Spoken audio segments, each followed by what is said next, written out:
Chapter 45. When the moon began to sink, Gerald Wimbledon saw the looming outline of the walls of the king's city in the night. After a few months, I'm finally back, he thought.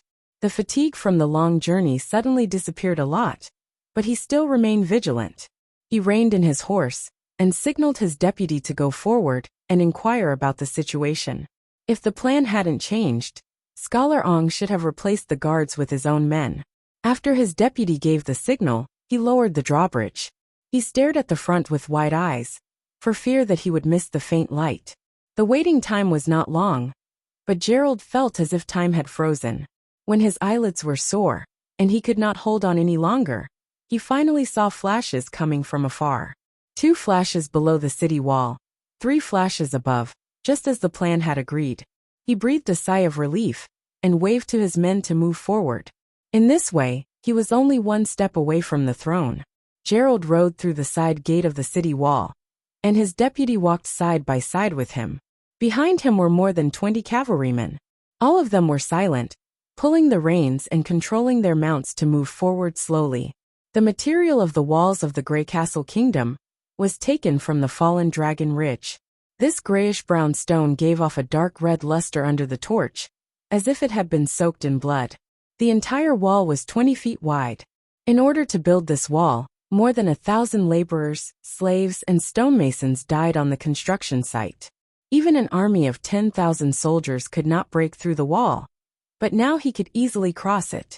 Gerald thought that any loophole would start from the inside. For some reason, he thought of the new holy city. Would the seemingly more magnificent and indestructible walls be breached from the inside? Your Royal Highness, I have been waiting for you here for a long time. After passing through the city gate, Scholar Ong and his team were waiting at the gate. Seeing Gerald appear, the scholar quickly dismounted from his horse and bowed in salute. Gerald put aside the distracting thoughts, probably because he was too excited and couldn't help but let his imagination run wild. You did a good job. Have the guards of the palace been changed? Your Royal Highness, there was an accident in the plan. The Silver Hand Knight, who was originally willing to serve you, was transferred to the Southern Territory 3 days ago. Now we only have time to change the guards of the palace. Gerald frowned. This meant that it was impossible for him to bring more than 20 people into the palace. The guards wouldn't stop him, but they wouldn't allow so many fully armed people to enter the royal family's territory. Forget it.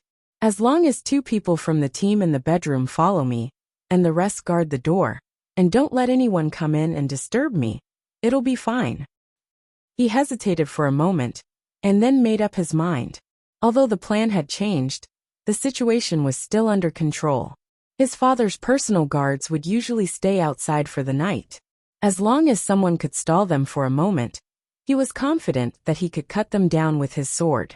After entering the inner city, everything seemed to have returned to how it was when he left. Even though it was night time, he could still recognize every street. This was his territory. There was no doubt about it. Everyone jumped off their horses and quickly walked towards the palace. When they arrived at the gate, more than 20 people spread out according to the new plan and hid outside the palace.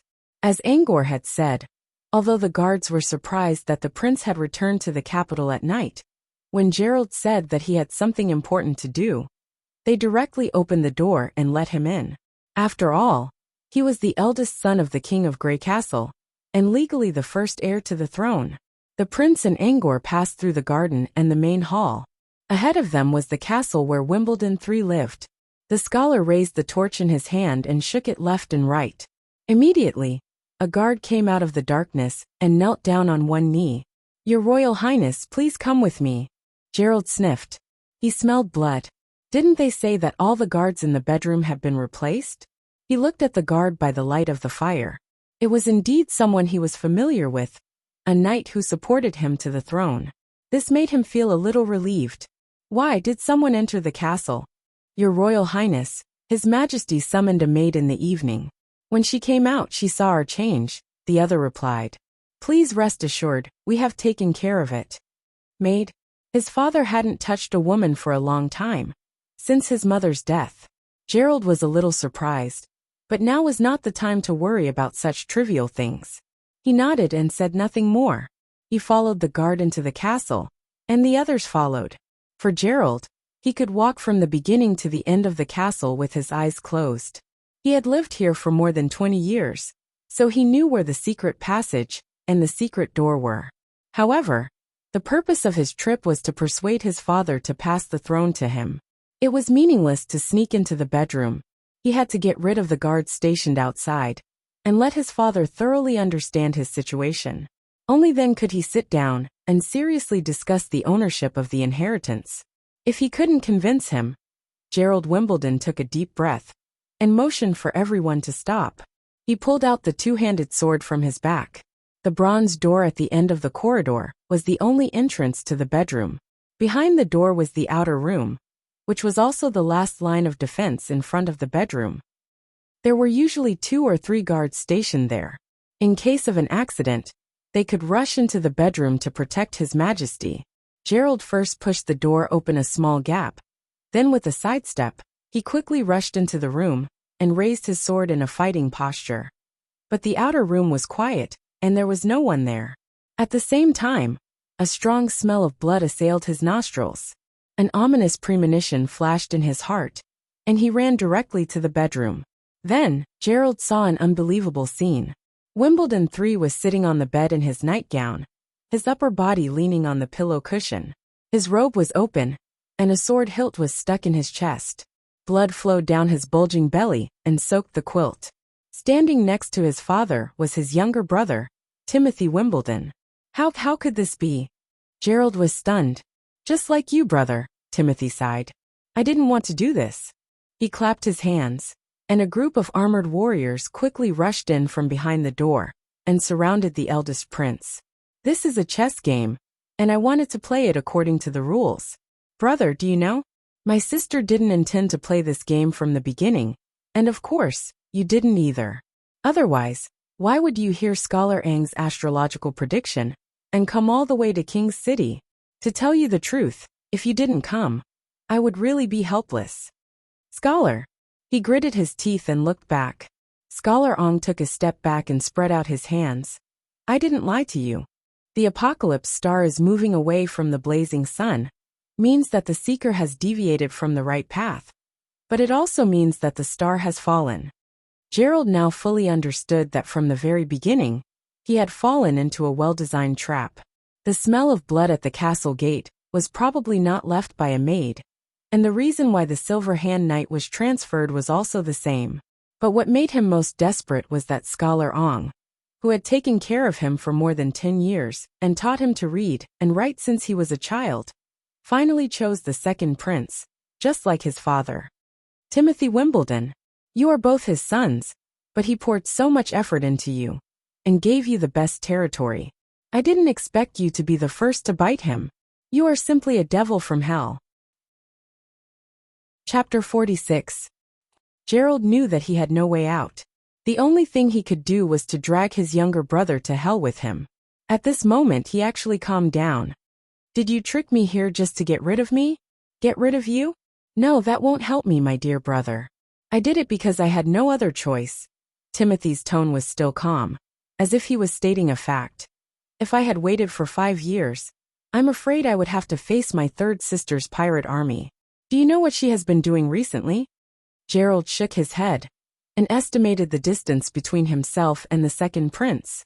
He remembered that his younger brother had been very smart since childhood, but he was not good at riding, shooting, or fighting. As long as he could seize the opportunity to rush over and chop. She is building her own army, brother.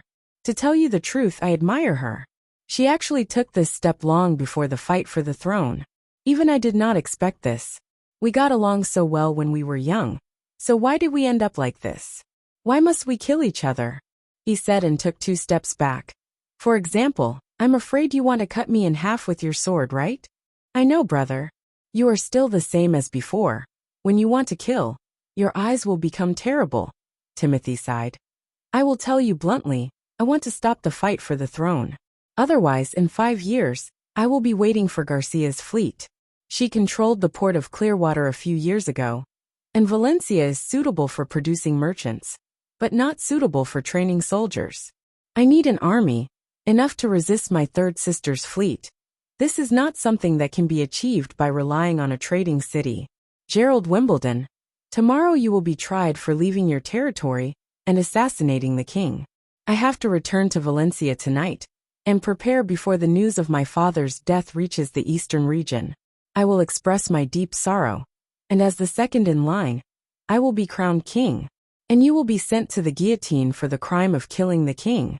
You, Galan shouted and rushed towards his brother, but the distance was too far. His big sword was intercepted by 2 iron guards at the same time. Then his calf went numb, and a short sword pierced through his calf. Galan suddenly lost his balance and fell to the ground. Everyone rushed forward and pinned him to the ground, binding him until he could not move. Trial, you think you have the right to judge me? I will tell you everything, and let those who support you know what kind of monster you are. Of course you won't, brother, Timothy said patiently. The alchemy workshop has a medicine called forgetting words. It is a mixture of lizard venom from the southern desert and horse's milk. After drinking it, you won't be able to make any sound. Don't worry, it won't cause you any pain.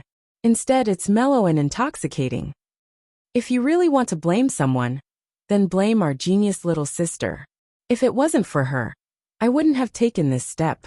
He waved at the head of the guards, who nodded and saluted, then dragged the eldest prince out of the palace. The other iron guards also filed out, and finally only the second prince and Scholar Ong were left.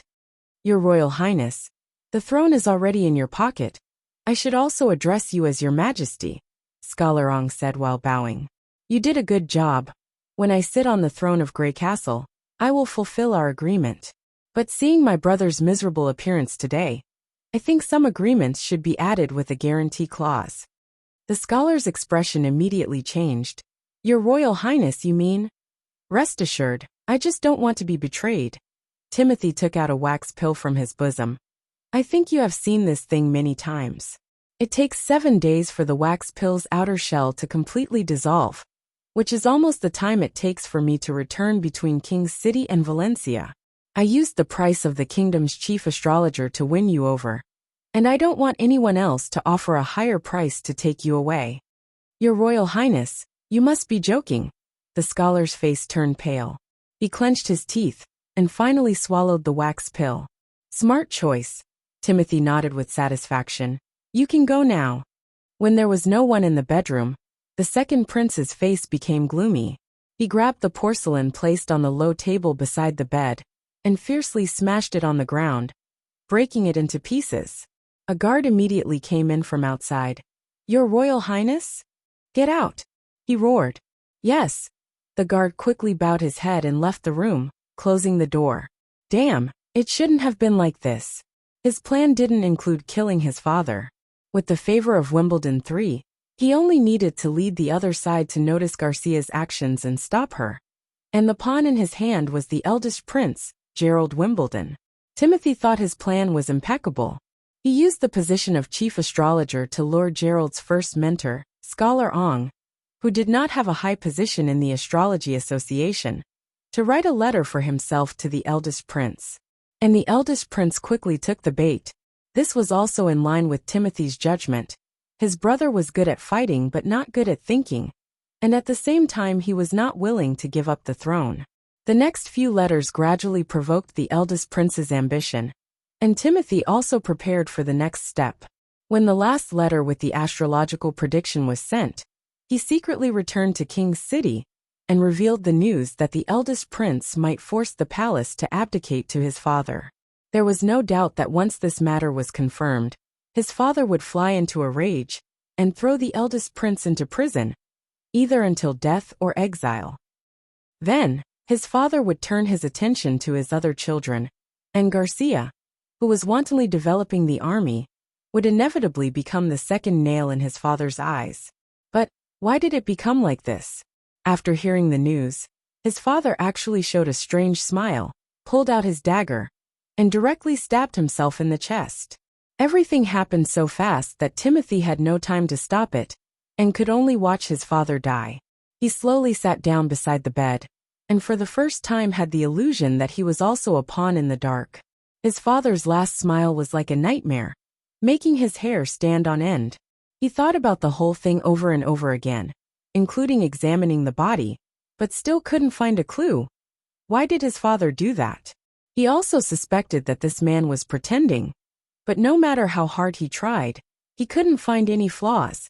Even the hidden wound on his back was consistent with the appearance in his memory. Seeing that Gerald was about to arrive at King's City, he had to pretend to be calm and completely change the plan.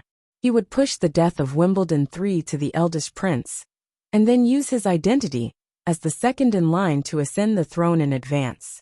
As long as he could successfully be crowned, he would no longer be restricted by the territory, and could directly mobilize the power of the Duke of the Southern Territory to threaten Garcia, forcing her to give up the port of Clearwater. It seemed that the result would not be much different, but Timothy felt deeply uneasy, as if an invisible hand had unknowingly inserted itself into the struggle of the upper echelons of the Kingdom of Grey Castle, and he was completely unaware of it. Chapter 47. For the past week, Border Town had been relatively calm. According to Iron Axe and Brian, the strength and number of demonic beasts would gradually increase with the continuation of the months of the demons. Taking advantage of the current defensive pressure, Roland once again sent a sloop full of ore to Willowtown. With the introduction of the first steam engine in the North Slope mine, the number of workers had decreased by half, but the output had steadily increased, and now it had returned to the level before the collapse. With the replacement of the machine, manpower had been greatly reduced. At the same time, Roland carried out a preliminary reform of the mining area's production system, from the original fixed salary to a fluctuating salary. He asked Barov to calculate the average daily output for the past few years, and set it as a standard. Every increase in output would get an extra reward, and if a gem vein was discovered, there would be a special reward. This move effectively promoted the enthusiasm of the workers, and the whole mining area was in full swing. With more ore in his hands, Roland naturally wanted to do something. In addition to incorporating the second steam engine into the production plan, he also intended to manufacture a batch of manual machine tools. Machine tools could be said to have a long history. Generally speaking, it was essentially a tool table used to process tools. Therefore, the anvil could be regarded as the most primitive machine tool. Manual fixation, manual creation. Manual creation was easy, but manual fixation was too inconvenient, so people added buckles or grooves on the table, used to fix the process parts. For example, the barrels of the early matchlock and flintlock guns were manually hammered on the anvil with grooves. Later, it was no longer possible to rely solely on manpower to hammer and mill, so the machine tools were divided. According to different purposes, different methods of fixation and processing tools were used. Manual and mechanical linkage effectively improved the shortcomings of pure manual output. Roland considered the manual milling machine. Although the milling machine had a wide variety of functions, its main purpose was to process involute gears. Therefore, its structure could be simplified accordingly. It only needed a pair of clamping grooves to fix the gear discs, and a steel millstone that could rotate. With the help of Anna, a specially shaped millstone for cutting gears could be easily made. The top of the millstone would be polished into a trapezoid shape and heated to a red-hot state. Then, an imprint would be drawn on it with an iron bar, and the millstone would be dipped in water for a quenching process. Then, a custom-made millstone with high rigidity could be made. After the key problem was solved, Roland immediately summoned Carter and asked him to hire 2 carpenters to build the base of the milling machine for him. Meanwhile, Anna continued to manufacture other metal parts in the castle's backyard. Needless to say, with Anna around, metal processing became as easy as kneading mud, especially after she mastered the control of flames. Now, she used her hands to mold the rough shape of the small pieces. Roland couldn't help but sigh as he watched the other party melt the iron ingot into a viscous liquid and knead it back and forth. If there were no witches, these plans in his mind might have been delayed for more than 10 years. 2 days later, the first milling machine appeared in the backyard. During this time, Roland didn't stay idle. Drawing gears could be regarded as his old profession. He designed a set of gears to be used to adjust the speed and stabilize the output of the steam engine. The corresponding tooth discs were already out of the mold, and after the milling machine was assembled, the grinding process could be carried out. Gears weren't something new. Most of the world's mines relied on animals to pull wooden gears and a capstan mechanism to drain water. This time, the chief knight finally felt satisfied. After running around for His Royal Highness so many times, he could finally understand what the other was planning to do. Roland also asked him to bring 3 blacksmiths and their respective apprentices to learn how to use the milling machine in the yard. It was impossible for him to personally operate these machines every day, so it was necessary to train a group of professional workers. After everyone respectfully saluted him, Roland began to demonstrate how to use the milling machine to process gears. He didn't mind playing the role of a senior fitter in front of everyone. In fact, in this era, there were all kinds of princes, and they all had a variety of hobbies. In addition, he had a reputation of being irresponsible, so operating the machine was no pressure at all. The chief knight was responsible for helping him pour the warm lard. In this era without oil lubrication, using lard as a substitute was a bit wasteful, but it was better than nothing. The lard poured over the millstone and fell into the porcelain basin below, which could be used repeatedly. Roland first carved the tooth discs according to the designed angle, then erected the tooth discs and fixed them on the workbench. Then he pulled the millstone to the top of the tooth discs, aimed at the engraved lines, and stepped on the pedal. The pedal drove the wooden wheel, and through the belt, the power was transmitted to the rotating shaft of the millstone. Then he used his hand to stabilize the millstone's handle and gently pulled it down. The rotating millstone slowly cut into the tooth discs at a 90-degree angle. Because the material of the tooth discs was pig iron, and the millstone was quenched steel, it wasn't very difficult to cut out the tooth marks. The scene was filled with the fragrance of lard, which made the blacksmiths and apprentices, who hadn't tasted meat for a long time, swallow their saliva. After the demonstration, it was time to sign the contract. Border Town's commerce was still in its infancy, and there was no industry to speak of. Whether it was the steam engine or the machine tool, it was impossible to have a situation where the shops would immediately scramble to buy them. In this era, most people didn't realize the great significance of these things, as well as the potential commercial value. So Roland could only take the initiative to promote the use of machinery. He stipulated in the contract that the blacksmith shop using the milling machine had to process at least 1 set of gears a week. The required materials would be provided by the castle, and the processing fee would be 10 silver royals. At the same time, the blacksmith shop had to pay 2 silver royals for the use of the machine every week. Because this set of machine tools wasn't given to the blacksmith shop for free, it was more like a loan. After entering the months of the demons, the blacksmith shop's business had declined a lot. At this time, there was an opportunity to make money, and it was an order personally given by His Royal Highness, so naturally no one had any objections. At the same time, Roland told them that this was only the first milling machine, and that there would be several more in the future, and if they were interested, they could apply to the city hall. Your Royal Highness, why didn't you directly write on the contract that the processing fee would be 8 silver royals? After the blacksmiths left, Carter asked puzzledly. Although the 2 numbers are the same, the meaning is not the same, Roland explained. This is probably the first commercial rental contract in Border Town, so I need to establish an industry standard. The chief knight wiped his forehead. His Royal Highness the 4th Prince seemed to be talking nonsense again, but he already had experience with this, so as long as he pretended to listen carefully, His Royal Highness would continue to explain. Chapter 48.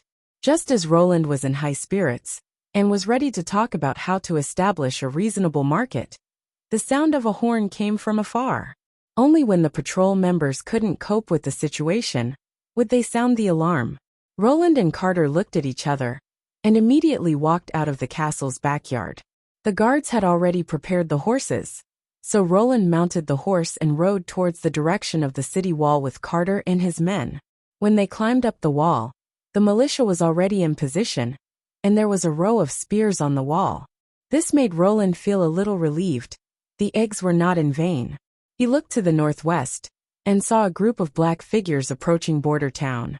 The prince estimated the number and found that there were about 20 of them. Iron Axe trotted from his defensive position, saluted and reported, "Your Highness, this group of demonic beasts is a bit strange." "Strange? Do you mean that they generally don't act in groups?" "That's not it," Iron Axe explained. "If they were herd animals before they fell, then after becoming demonic beasts they would still maintain this habit. For example, the wolf species. But this group of demonic beasts is not the same species, so they shouldn't act in groups. There were hunters who observed them killing each other before. Demonic beasts themselves were mutated beasts, so they mostly maintained the original style of beasts, but at the same time their desire to prey was stronger. In a sense, the intelligence of demonic beasts was lower than that of beasts, because their manic temperament made them forget the principle of seeking benefits and avoiding harm. Roland carefully observed for a moment and found that there were large and small beasts in the group. At least he could distinguish the existence of the wolf species and the bison species. But this couldn't be taken as evidence that they suddenly had wisdom and knew the importance of grouping, because they were still guided by the obstacles and traps set by Iron Axe. They gradually gathered in front of the city wall. Vanner felt his palms were wet, and his grip on the spear was a little slippery. While no one was paying attention, he secretly wiped his sweat on his clothes. The hunter responsible for observing repeatedly said the same words. "Relax, take a deep breath." Vanner did it countless times, but still couldn't stop his accelerated heartbeat. He had lived in the western region for more than 10 years, and what he had heard the most were the ferocious and cruel deeds of the demonic beasts. Since the beginning of the months of the demons, the sight of a few scattered demonic beasts being shot down by the hunters under the city wall had eased his fear of the demonic beasts. He had thought that he was a brave man who had been through many battles, but today, facing so many monsters for the first time, he still felt his legs trembling. Thinking that he had been chosen by His Royal Highness to be the vice-captain of the Lancers, Vanner tried to pretend to be calm and kept his spear in a defensive posture. The group of monsters was getting closer and closer. He could already make out their shapes. The one at the front was a bison. The two black horns on its head were as thick as his arm. The fur on his back was like a cloak that covered his entire body. When it was only 30 feet away from the city wall, Vanner felt as if the ground was shaking. He licked his dry lips and waited for the hunter to give the order to stab. Then there was a loud noise. The speed of the demonic beast didn't slow down at all, and it directly hit the city wall. Its head was immediately smashed, and black blood splashed all over the wall. Before Vanner had time to breathe a sigh of relief, the two wolves that were following closely behind the bison had already pounced on him. Stab! Hearing the roar of the hunter, Vanner subconsciously thrust out his spear, even though the direction of the wolves was not towards him. This time, the effect of the joint attack was obviously not as good as during the training. The row of spears on the top of the wall stabbed out one after another. Some people had already thrust their spears when they saw the wolves jump, while others had not reacted for a long time after hearing the shout.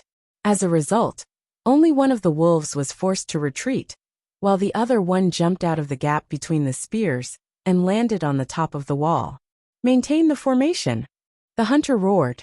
Although Vanner wanted to turn his head to see which direction the demonic beast would attack, the warning that Iron Axe had repeatedly emphasized during the training was effective. When the attention was attracted by the movement behind, the front would become the most dangerous area.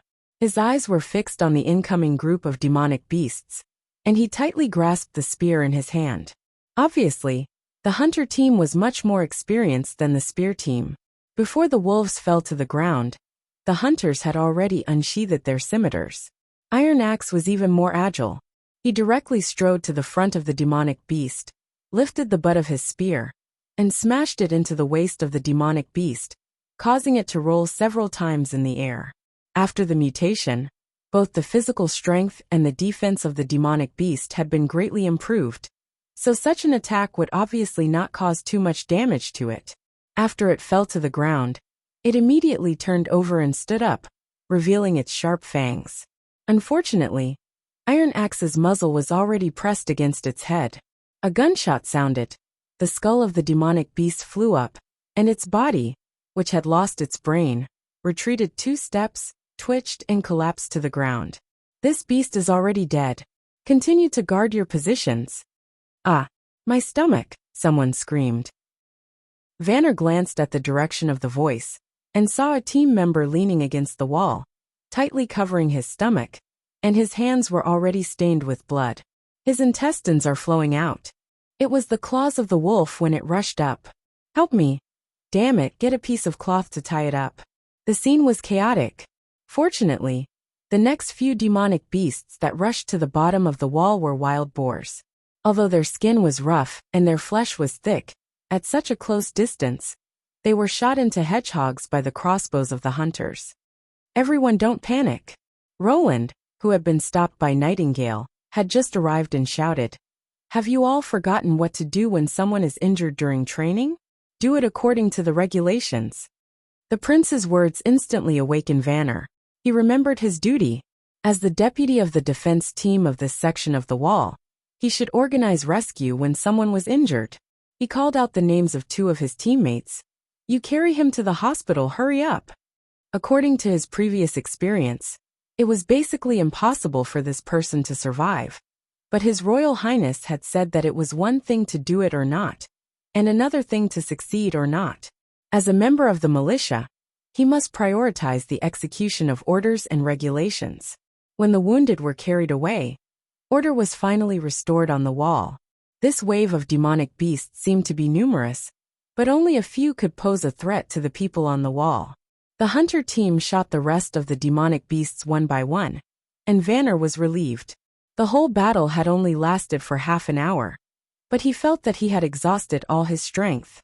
At this moment, the hunter who was responsible for guarding on the watchtower of the wall shouted again, "My God, what is that?" Vanner also saw the target. Although it was still a long distance from the wall, just from the outline, he could tell that it must be a huge monster. Vanner swore that even 10 cows stacked together could not compare to the monster in front of him. Only the experienced Iron Axe immediately recognized the monster. Chapter 49. P.S. Here is today's update. And by the way, poll votes for the Chidian 515 Fan Festival. Everyone has 8 votes, and the votes will be rewarded with coins. I beg for your support and appreciation. Roland rubbed his eyes. What the hell is this? If the mutation of demonic beasts was still within the scope of biology, it was barely understandable, but the monster in front of him was obviously as absurd as in a horror movie. From afar, it looked like a giant tortoise with 2 heads, but when he got closer, he found that it was actually 2 wolf heads. Is this a Frankenstein experiment? Roland thought. The giant demonic beast was almost as tall as the city wall, about 6 meters long, and had a total of 6 feet, shaped like a rhinoceros leg, short and thick. However, the size of 1 foot was equivalent to an adult's torso. As for the head, the 2 wolf heads were not like the 2-headed monsters commonly seen in movies, which took turns to raise their heads and roar, or bite each other, showing that no one was willing to submit to the other. They just hung their heads low, their eyes lifeless, and moved forward slowly like walking corpses. The most eye-catching thing was probably the carapace on the back of the demonic beast. The gray surface was dull, covered with algae, and looked extraordinarily hard. It was like a tortoise shell covering from head to tail. If this monster could also retract into the shell like a tortoise, it would be really difficult to kill. However, Roland was not worried. Such a slow demonic beast was destined to be a target. Even if the gun could not penetrate the carapace, it could always burst the exposed wolf head. If it retracted into the shell, then he would directly blow it up with explosives. Your Highness, this is a hybrid. Iron Axe came over nervously. I probably understand why there are different kinds of demonic beasts moving in groups. They must have been driven here by this hybrid. Like a lion driving a flock of sheep? Roland nodded. This is very different from the one you met last time. This is also the first time I have seen this type of hybrid. Although it looks clumsy, you must not be careless. As long as it is a hybrid, I am afraid it will not be easy to deal with. It is about to enter the shooting range, Roland said. Try with the bow and arrow first. At this time, there was light snow falling from the sky, and at the same time, the northwest wind was blowing erratically. The weather was not suitable for archery. However, the two hunters selected by Iron Axe looked very confident. They ascended the watchtower, determined the direction of the instantaneous wind, and shot arrows into the air. These two sharp arrows seemed to have grown eyes. After rising to the highest point, under the influence of wind and gravity, they landed on the target's carapace at an almost vertical angle. Just as he had expected, the arrow bounced off. Roland even heard the sound of a ricochet in his head. The two of them did not panic, and continued to knock their arrows. Very quickly, they shot out 2 more volleys of arrows. The last volley of arrows was effective. They all landed in front of the monster. One of the arrows accurately landed on the wolf's head, and the other stabbed into the target's neck. However, the other party did not roar angrily or accelerate. It only paused for a moment, then retracted its head and legs into the shell, and continued to move forward slowly. This change left everyone dumbfounded. At this moment, the demonic beast looked like a tank that had lowered its position. The lower edge of its carapace was almost touching the ground as it moved forward. In this way, even the best archer would not be able to shoot an arrow into its body. Load the guns, Roland ordered. Now that the target was only 50 feet away from the wall, even if it was a flintlock without any rifling, they did not have to worry about missing. Carter, Iron Axe and the others immediately approached the wall, put the barrels on top of the wall, aimed and fired. A burst of white smoke floated through the air. Roland could clearly see the bullet hit the carapace, and a small piece of the carapace broke open. The hybrid was not affected at all, and still maintained its original speed. It seems that the strength of this layer of armor is still in the category of carbon-based creatures, he thought. Unfortunately, the lead pellets are too soft and easily deformed, so they are not suitable for penetrating thick armor. It is not realistic to rely on these 4 guns to break the carapace of the hybrid, so the only way is to use explosives. Iron Axe's judgment was the same as the prince's. He immediately called out the deputy of the Lancer squad, and ordered him to carry the explosives. At this time, the demonic beast was already on top of the wall. When it felt that it could no longer move forward, its carapace began to shake rapidly, and repeatedly hit the wall like an electric hammer. Suddenly, stone chips splashed and several cracks quickly spread along the cement. The rubble wall had a strong ability to resist pressure, but its tensile and shear properties were extremely poor. In other words, its ability to resist vibration was almost zero. The people standing on top of the wall felt a strong vibration. Soon an ear-piercing sound of friction reached everyone's ears. The hybrid's carapace had already cut a hole in the wall, but the collision did not stop. It began to move again, embedding its entire body into the wall. The militiamen fled from the wall that was already full of cracks. Roland was carried by the invisible nightingale, and jumped directly from the top of the wall. If someone was watching the prince at this time, they would find that when he landed, his feet were hanging in the air, just like a ghost. When Vanner carefully arrived with a bag of explosives, he was surprised to find that the middle of the wall had been smashed open nearly 9 feet wide. The demonic beast that had crossed the wall had stopped shaking, and was still moving forward slowly at the same speed. "Hurry up," Iron Axe shouted. "Ignite it and put it under the beast's feet." Although Vanner's hands were trembling, his mind was unexpectedly clear. Every detail of how to operate the explosives during training appeared in front of his eyes. Different from the experimental product, the official product had reduced the amount of explosives, and was sealed by wooden planks.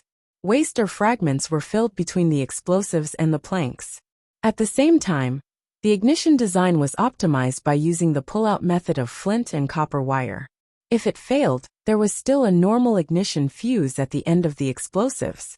He hastily tore off the outermost part of the oil-soaked cloth, fastened the exposed bend of the copper wire, and pulled it with all his strength. There was a rapid sizzling sound from the wooden box, and then there was a cloud of smoke, a sign that the ignition was successful. This fuse, which had been soaked in salt, burned slowly.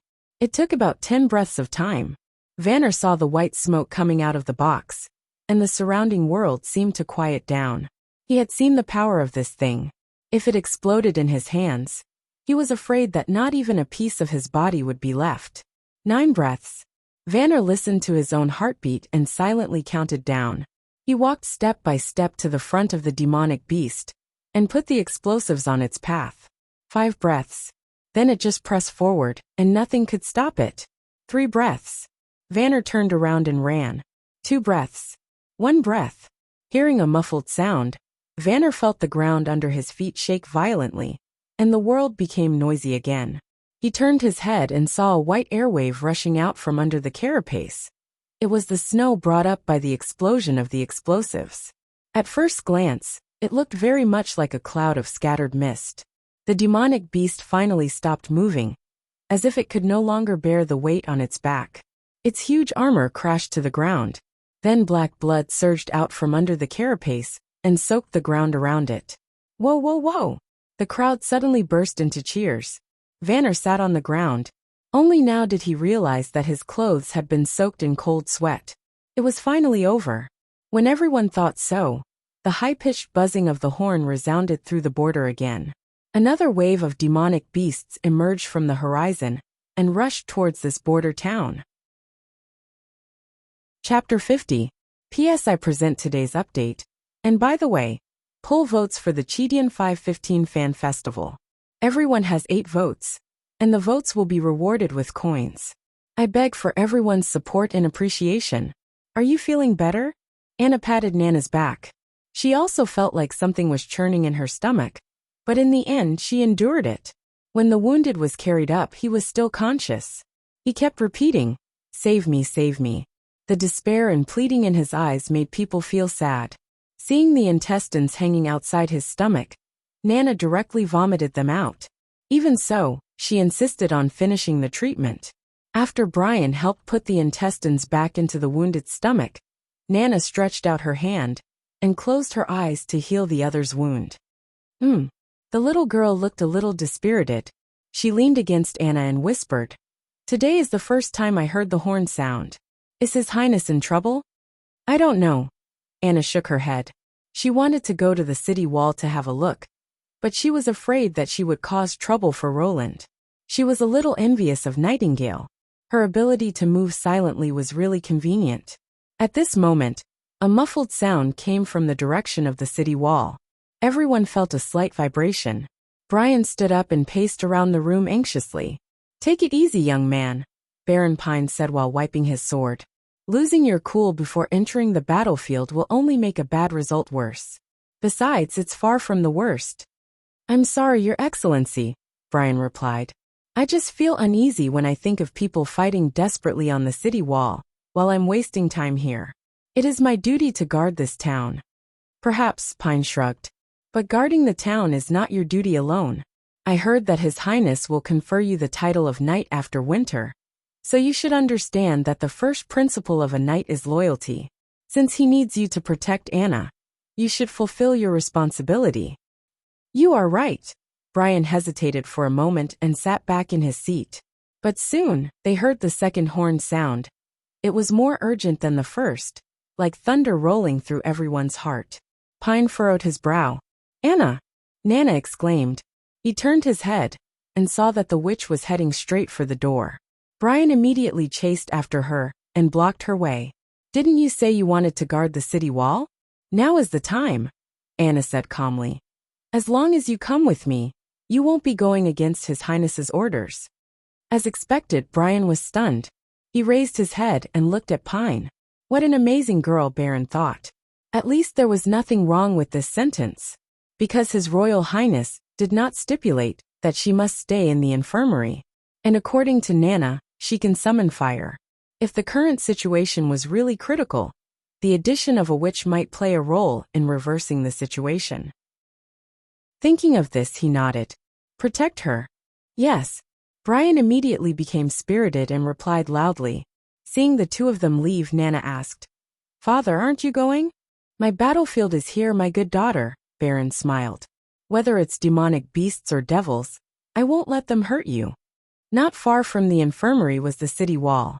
Anna and Brian trotted along the stone road along the wall toward the east. When they arrived at the central watchtower, they found that the situation had become very bad. There was a huge gap in the city wall. Roland's personal guards were holding their shields, but there were still several people who were thrown to the ground, especially a wild boar-like demonic beast with long teeth. When it rushed forward, it was simply unstoppable.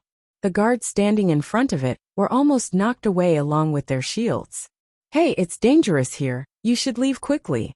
Someone saw Anna dressed in a strange outfit and tried to dissuade her. Anna turned a deaf ear and went straight to the gap. After the demonic beast rushed out of the crowd, it changed its direction and directly rushed towards Anna. Brian, who was acting as a guard, quickly stepped forward and took the side. He lowered his body and swung his sword horizontally. The mad demonic beast had no intention of dodging. Its front legs hit the blade of the sword, and the sword was instantly knocked away. At the same time, the momentum of its body also broke the broken leg bone. It screamed and fell to the ground, struggling like a dehydrated fish.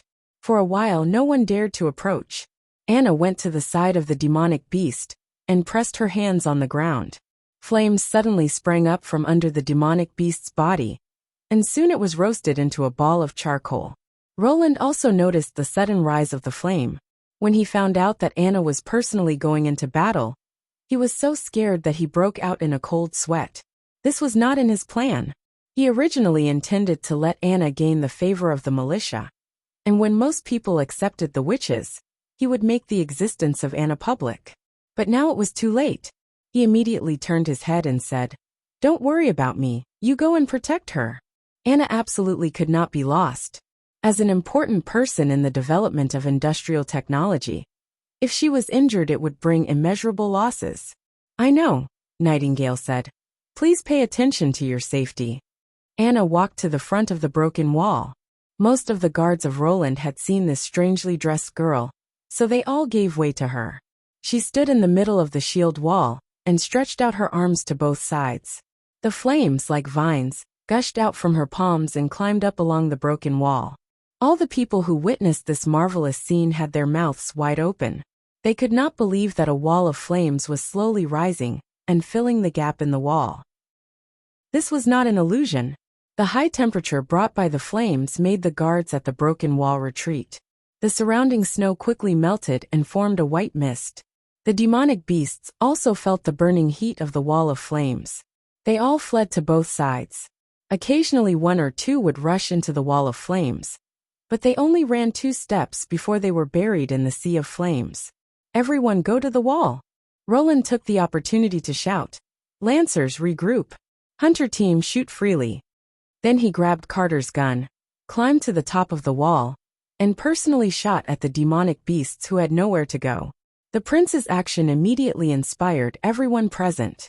It had to be said that in this era, there were very few nobles, or the royal family, who took the lead. As the 4th prince of the kingdom, Roland was willing to fight together with the militia selected from the civilians, which brought a huge morale boost. The crowd shouted, "Defend border town! Fight for His Royal Highness the Prince!" and maintain the defensive line formation, as it was before the wall was broken. The battle continued until the sky was getting dark. Finally, there were no demonic beasts left in front of the wall. The light of the flames gradually dissipated. Anna wiped the sweat from her forehead and walked out of the broken wall. Then, Roland saw an incredible scene. The guards clenched their fists and bowed their heads to her. Then the militia seemed to be infected. No one shouted the words demon or witch. Instead, they silently watched her. After the war, there was a short period of peace on the border. A power that had never been seen before was indeed terrible.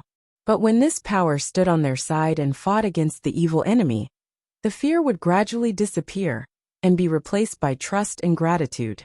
Roland suppressed the excitement in his heart and walked in front of Anna. He found that her face was pale, her steps were unsteady, and her body was on the verge of collapsing. "Are you all right?" He worriedly held the girl's shoulders.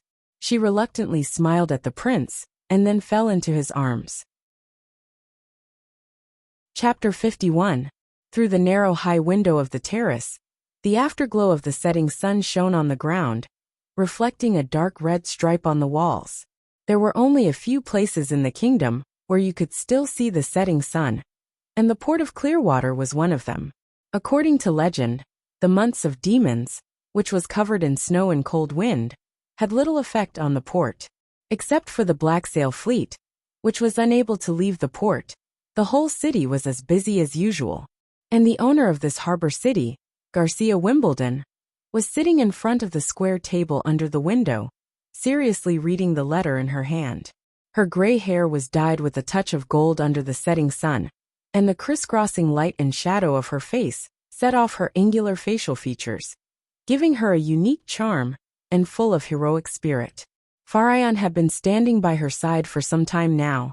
Although the time it took her to read the letter had exceeded the normal time, Ryan still chose to quietly wait.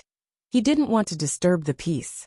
Finally, Garcia sighed softly and put down the letter. "My father is dead." Ryan was startled. "What?" "My father, Aaron Wimbledon, the king of Grey Castle, is dead." She rarely repeated what she had said, he thought. If he had asked her this question normally, she would have turned a blind eye to it. But she really wasn't joking. The king was dead. Ryan opened his mouth, wanting to comfort her with a few words, but the words that came out turned into a question. How did he die? Fortunately, Garcia didn't care about this. She was the third princess of the kingdom, the lord of the port of Clearwater, and the supreme commander of the Black Sail fleet. She didn't need anyone to comfort her. The letter said that my brother Gerald killed my father and was later captured by the guards. He didn't commit suicide, so he was put on trial by the hand of the king and several other ministers, and was sentenced to be beheaded. "This is not normal," Ryan subconsciously said. "Of course it's not normal," Garcia said with an expressionless face. "My brother, although stupid, is not stupid enough to commit suicide. If no one had guided him, he wouldn't have done such a thing." "Someone framed him?" "Let me guess." The third princess closed her eyes. "Someone probably set up a detailed plan to tempt him into saying that they were willing to help him ascend the throne. To bring him into the inner court of King's City, someone had to make arrangements in advance, including eradicating, exchanging, and bribing. But that was not what Gerald was good at, or rather, he was too lazy to do such trivial things. The rest is simple. The person who set up the plan was deeply trusted by him, but betrayed him in the end." Ryan declined to comment. After all, these were only speculations. The process was not important. The key was the result. He believed that Her Royal Highness also thought so. Sure enough, Garcia opened her eyes and continued. "There are at least 9, if not 10, people like this in the First Prince's camp. They have brute force, but their brains are all muscles. It's normal for them to be fooled by others. It's just that." There was a hint of anger in her tone. "My second brother is too violent." "You mean Timothy Wimbledon did it? Besides him, who else knows Gerald so well? After this incident, who would benefit the most?" Garcia's fingers unconsciously tapped the table. "Even a blind man can see it. However, just based on my father's preference for him, he simply doesn't need to do this." Her Royal Highness is angry, Ryan realized. It was rare to see the third princess reveal such an expression. It seems that although she had always complained that Wimbledon 3 was too biased, but in the end, she didn't want her father to end up like this. Ryan could more or less understand this feeling. In a big family, the family had always gave the younger generation such a feeling. A mountain that they wanted to surmount. A mountain that they both feared and hated. If what she said was right, and this matter was really done by the second prince, then his actions could indeed be called brutal. But why did he do this? "Because he is afraid of me." Garcia took a deep breath, seemingly controlling her emotions. "He is afraid of the Black Sail fleet." Seeing that Ryan didn't answer, she continued to explain. "Timothy has informants in the port of Clearwater. This is not surprising. I also have informants in Valencia and King's City. After knowing the existence of the Black Sail fleet, it was easy to guess what I would do next. Valencia can't raise an army that can fight against the Black Sail fleet. So he used the stupidest method, using Gerald as bait to get what he wanted." "You mean he wants an army?" "He wants the throne," Garcia said. "After Gerald's death, He is the first in line to succeed to the throne. Coupled with the death of my father, I'm afraid he is on his way to King's City. As long as he can become Wimbledon 4, he can mobilize his vassals and troops without any territorial restrictions. At this point she shook her head. However, as I said, as my father's favorite son, he doesn't have to do this. Isn't that bad? Ryan worriedly said. If the second prince is successfully crowned, he will announce the end of the fight for the throne and order you to return to King's City? Garcia disdainfully said. This step is too straightforward. Even if my father favors him, it doesn't mean that all the ministers will support him, especially when it comes to the murder of the king. Although Timothy pushed the blame on Gerald, he can only fool the common people of the kingdom if he wants to fully grasp the power of Grey Castle. I estimate that it will take a long time. So, she looked at Ryan. I have to slightly change my plan. Ryan immediately knelt down on one knee and said, I am willing to serve you. Garcia stood up and walked to the window, with her back facing Ryan. After he ascends the throne, he will inevitably deal with me at the first moment. However, I'm afraid the only means he can use is to order Joey Cole, the Duke of the Southern Territory, to pressure me. And the latter will probably use the excuse that the king has just passed away, and the whole country is in mourning. So it's not appropriate to use troops as an excuse. That old fox has always been unwilling to make a loss. At most, he will gather his vassals and surround the port of Clearwater's border. Princess Garcia paused a little. But these actions will bring us unnecessary trouble, so we will set sail tomorrow. Set sail? Your Highness, do you want to? Eagle City is located in the interior of the kingdom. It is almost an undefended city.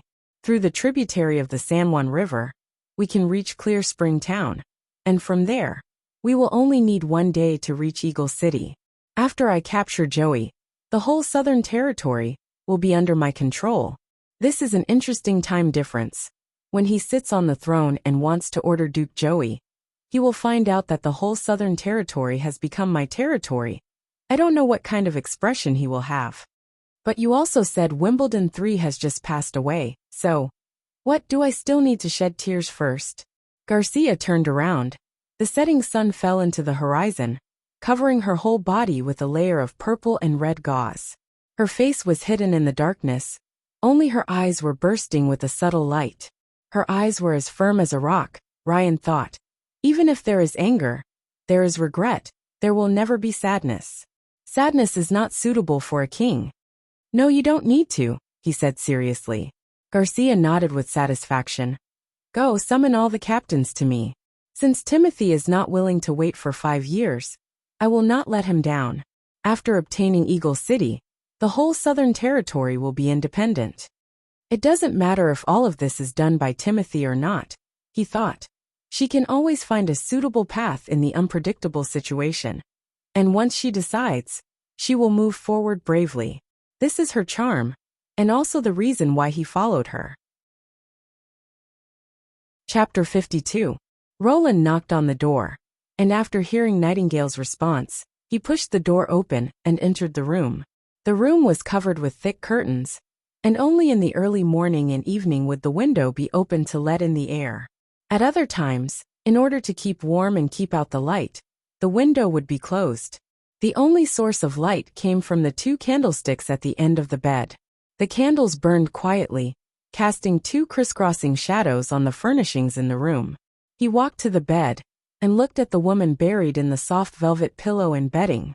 Her eyes were still closed, and he sighed softly. How is the situation at the border defense line? Nightingale came forward and handed him a cup of warm water. Everything is going well. Roland took a sip and handed the cup back to her. Since that day, we haven't encountered a large group of demonic beasts. After the injured militia members returned, everyone's enthusiasm for battle became somewhat high. What about the damaged part of the city wall? Carr used a rolling log to move the shell of the hybrid demonic beast to the broken part, and also used a winch and a wooden frame to hang it up, making it part of the city wall. Roland knew that Nightingale wanted to distract his attention, so that he wouldn't be overly worried. But as soon as he stepped into the room, all his consciousness couldn't help but gather on the sleeping woman on the bed. The last time they faced a large-scale invasion of demonic beasts, the biggest contributor was undoubtedly Anna. If she hadn't used flames to seal the gap in the city wall, the consequences would have been unimaginable. However, after she fainted in his arms, she never woke up. "It's already been a week," Roland whispered.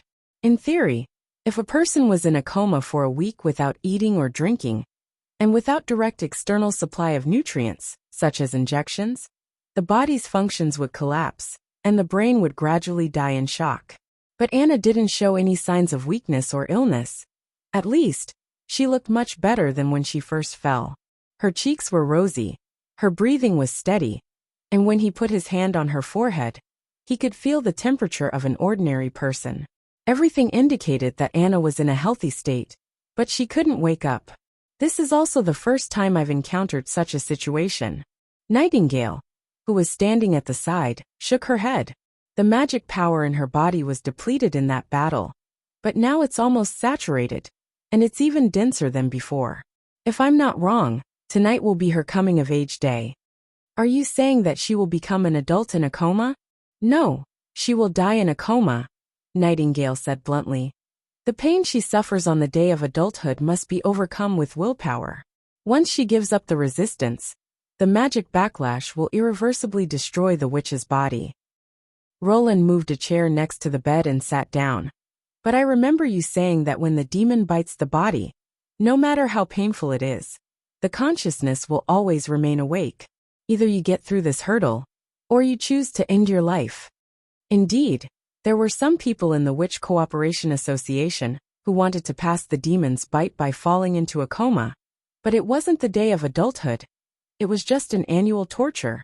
Nightingale hesitated, and then continued. She relied on alchemy to make herself fall into a coma. But it was meaningless. When the magic backlash came, she instantly woke up. But she also lost the ability to resist. "Doesn't this pain gradually increase?" "No, when the time comes, the pain will come like thunder, but how long it will last varies from person to person. My sister is not strong enough, it's just..." Her voice became lower. Roland understood what she meant. This kind of sentence with an unknown time limit was in itself a kind of torture. Not knowing how long you have endured, not knowing how long you still have to persist. It was like a lonely boat drifting in a turbulent sea. It was easy to give up the desire to survive. In the silence, he felt a hand press on his shoulder. "During the years of wandering, I've seen too many deaths. Witches were treated like livestock, hanged, burned, or tortured to death by the nobles as entertainment props. The witches who were lucky enough to escape could only stay away from the crowd, living a secluded life. They don't know where the holy mountain is. It's just an extravagant hope in their hearts."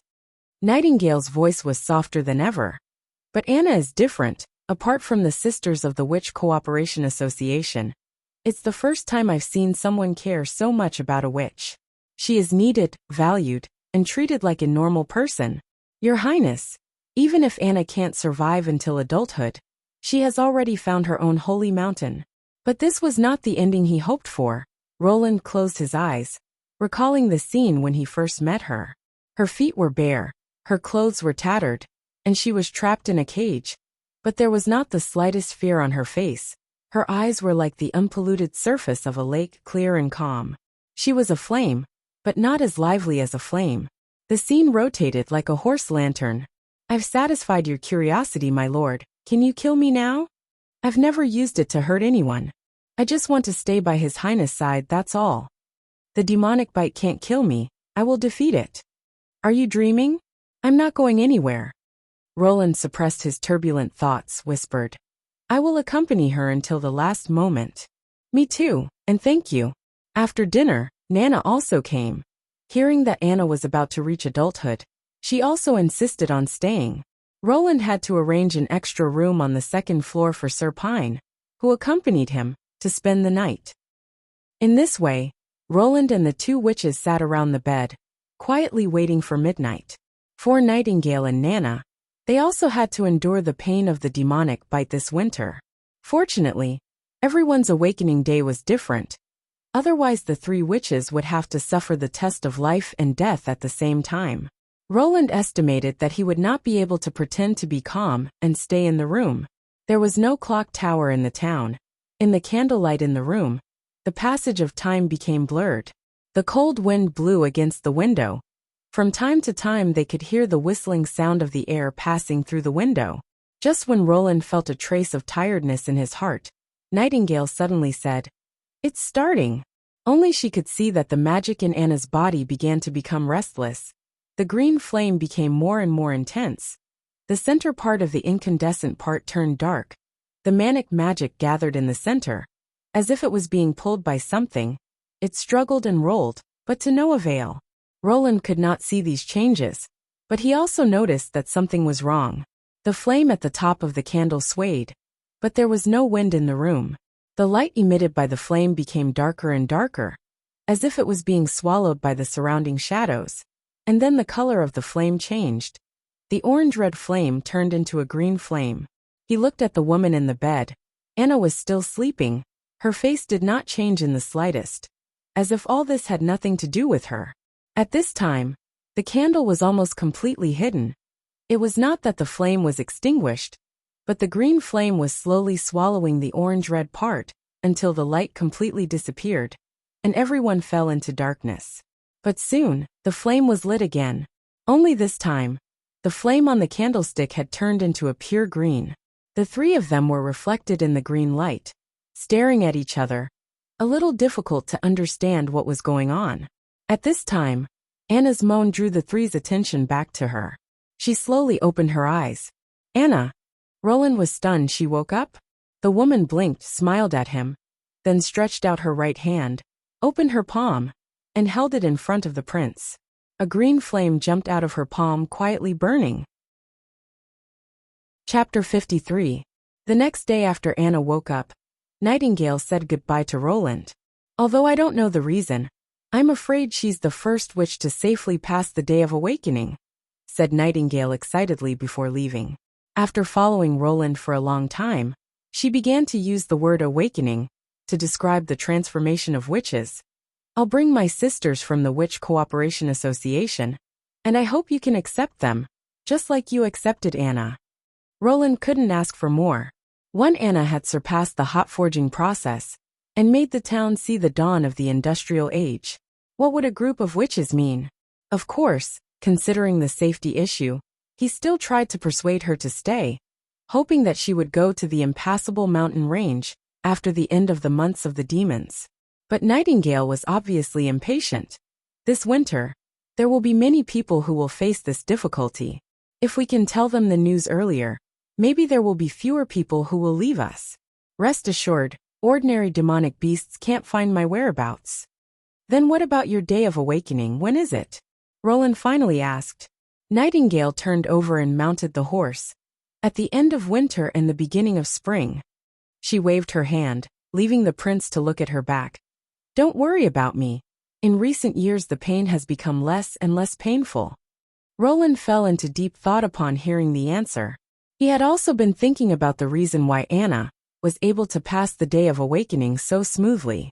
After all, Anna later said that she didn't feel any pain, which completely subverted Nightingale's concept. The power of witches comes from the devil. They are evil and unclean, and so on.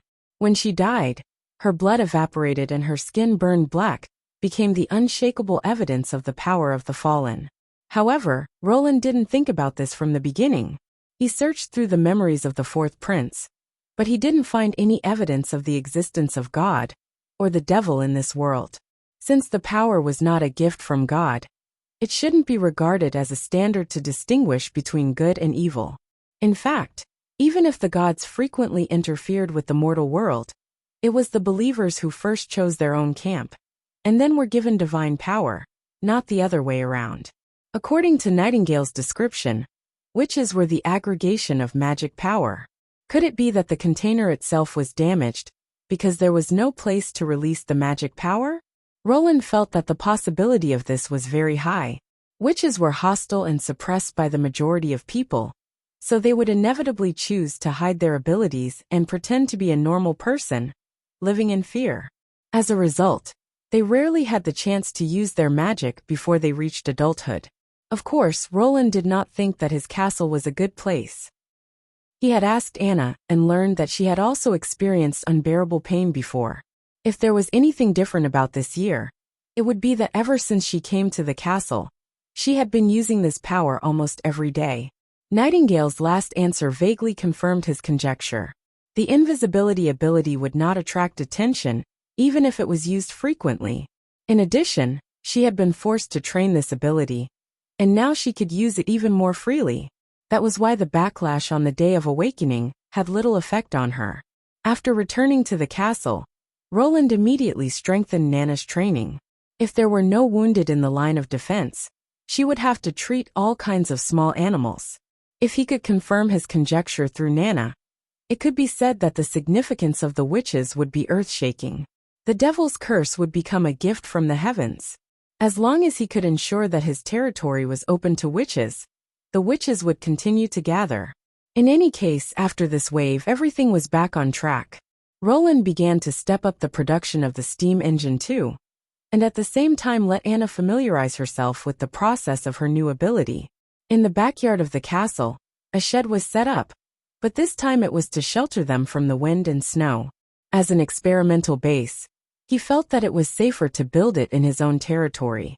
According to Nightingale, after a witch reached adulthood, her ability would stabilize, and it was possible to produce a new branch of her ability. He had not yet seen Anna's new ability, but the use of flames was completely different from before. No, whether it can be called a flame or not is still a problem. Roland thought, if the previous flame was still within the scope of common sense, then the current dark green flame could not be explained by common sense. He named it Heartfire, because it could leave Anna and exist alone, and at the same time, it could change its form under the influence of Anna's will. Just like what she was doing now. A small flame stood 2 meters away from her on the iron plate, slightly swaying back and forth, as if it was greeting her. But Roland knew that it was Anna who was controlling it. In normal times, it could maintain a temperature close to her body temperature. Only when Anna wanted to heat up, would it instantly raise the temperature to a higher point, and its color would change from dark green to dark green. Similarly, it could also change from a small flame to a large cluster of flames, and it could move slowly. Unfortunately, it could not be too far away from Anna. After repeated tests, as long as it was more than 5 meters away, the Heartfire would disappear. Another feature of the Heartfire was that Anna could summon multiple flames, but she could barely operate 2 at the same time. Recently, the border could be described as calm. The demonic beasts still appeared outside the city walls, but without the presence of the hybrid species, it was difficult for the demonic beasts to break through. As Roland said, the strong were stronger, the fast were faster, but they were still just beasts. Such a large section of the wall, but they were all led to the middle section, so that the militia with only a few hundred people could handle it. Therefore, in addition to the daily routine inspection, Roland spent a lot of time on construction. He had already marked out a site in the south of the castle, planning to be the witches' residence after they arrived. As the investor of the project, he appointed Carr as the person in charge of building a batch of double-story brick houses. At the same time, he had to consider the aesthetic and reasonable layout, convenient access, fast drainage and other issues, and strive to build a model of the community. He also considered whether to disperse the witches to the new and old city areas, and mix with the townspeople, but later he gave up this idea. Although this would help speed up the understanding of the witches, but before the misunderstanding was completely resolved, if there was a problem, the consequences would be very likely to be irreparable. After all, the witches only had a certain influence in the militia. Moreover, Roland could not guarantee that the witches brought by Nightingale would be pure and harmless. Most of them had experienced the pain and suffering of the human world. He was afraid that they could no longer be described as simple. Witches like Anna and Nana would only be a very small part of them. Therefore, centralized living would also be convenient for centralized management. But before they arrived, the relevant regulations must be drawn up. In this regard, Roland had no experience to refer to. After all, he was neither a member of the National Security Bureau's Superpower Office, nor the founder of the Revenge League, who would know how to manage a group of people with special abilities. He had to temporarily set up a basic system in accordance with the general personnel management methods of the enterprise, and then slowly feel the stones to cross the river. Of course, Roland knew that this plan was full of loopholes, but as a pioneer, if he did not do it, who else could do it? Hiding in this small border town with his tail between his legs, he might spend a few decades to touch the threshold of industrialization. But he was not a Taoist cultivator. How many decades could he have? If he wanted to lead the times forward and stand at the forefront of reform, he must have the spirit of adventure. Just as he was recording these thoughts on the parchment, Barov opened the door and came in. Chapter 54. Perrault did not expect that he would return so soon. He did not want to leave the warm house in such a cold winter, especially when the demonic beasts were wreaking havoc. However, the Duke of Ryan had asked him to hand over this hot document to the fourth prince. Of course, he knew the contents of the document. In fact, all the upper nobles of Grey Castle were discussing this shocking news. The king of Grey Castle had fallen because of a murder, and the murderer was Gerald Wimbledon, the king's eldest son. Then the second son rushed to King's City and announced that the country could not be without a king for a day, and he would ascend the throne as the second in line. However, this behavior was not accepted by everyone. Some people claimed that Gerald's trial was very strange. During the whole interrogation, he only showed up a few times, and he could not speak, and his hands were tightly tied. They hoped that after the matter was thoroughly investigated, the ownership of the throne would be decided. There were also rumors that this was just a self-directed play by the second son, Timothy Wimbledon. The real murderer was the second prince who pretended to be sad, but could not wait to ascend the throne. No matter who was right and who was wrong in this debate, the second prince, with the strong support of the prime minister, still temporarily held the supreme power of Grey Castle as the king's substitute. At the same time, he issued a recall order to all his competitors.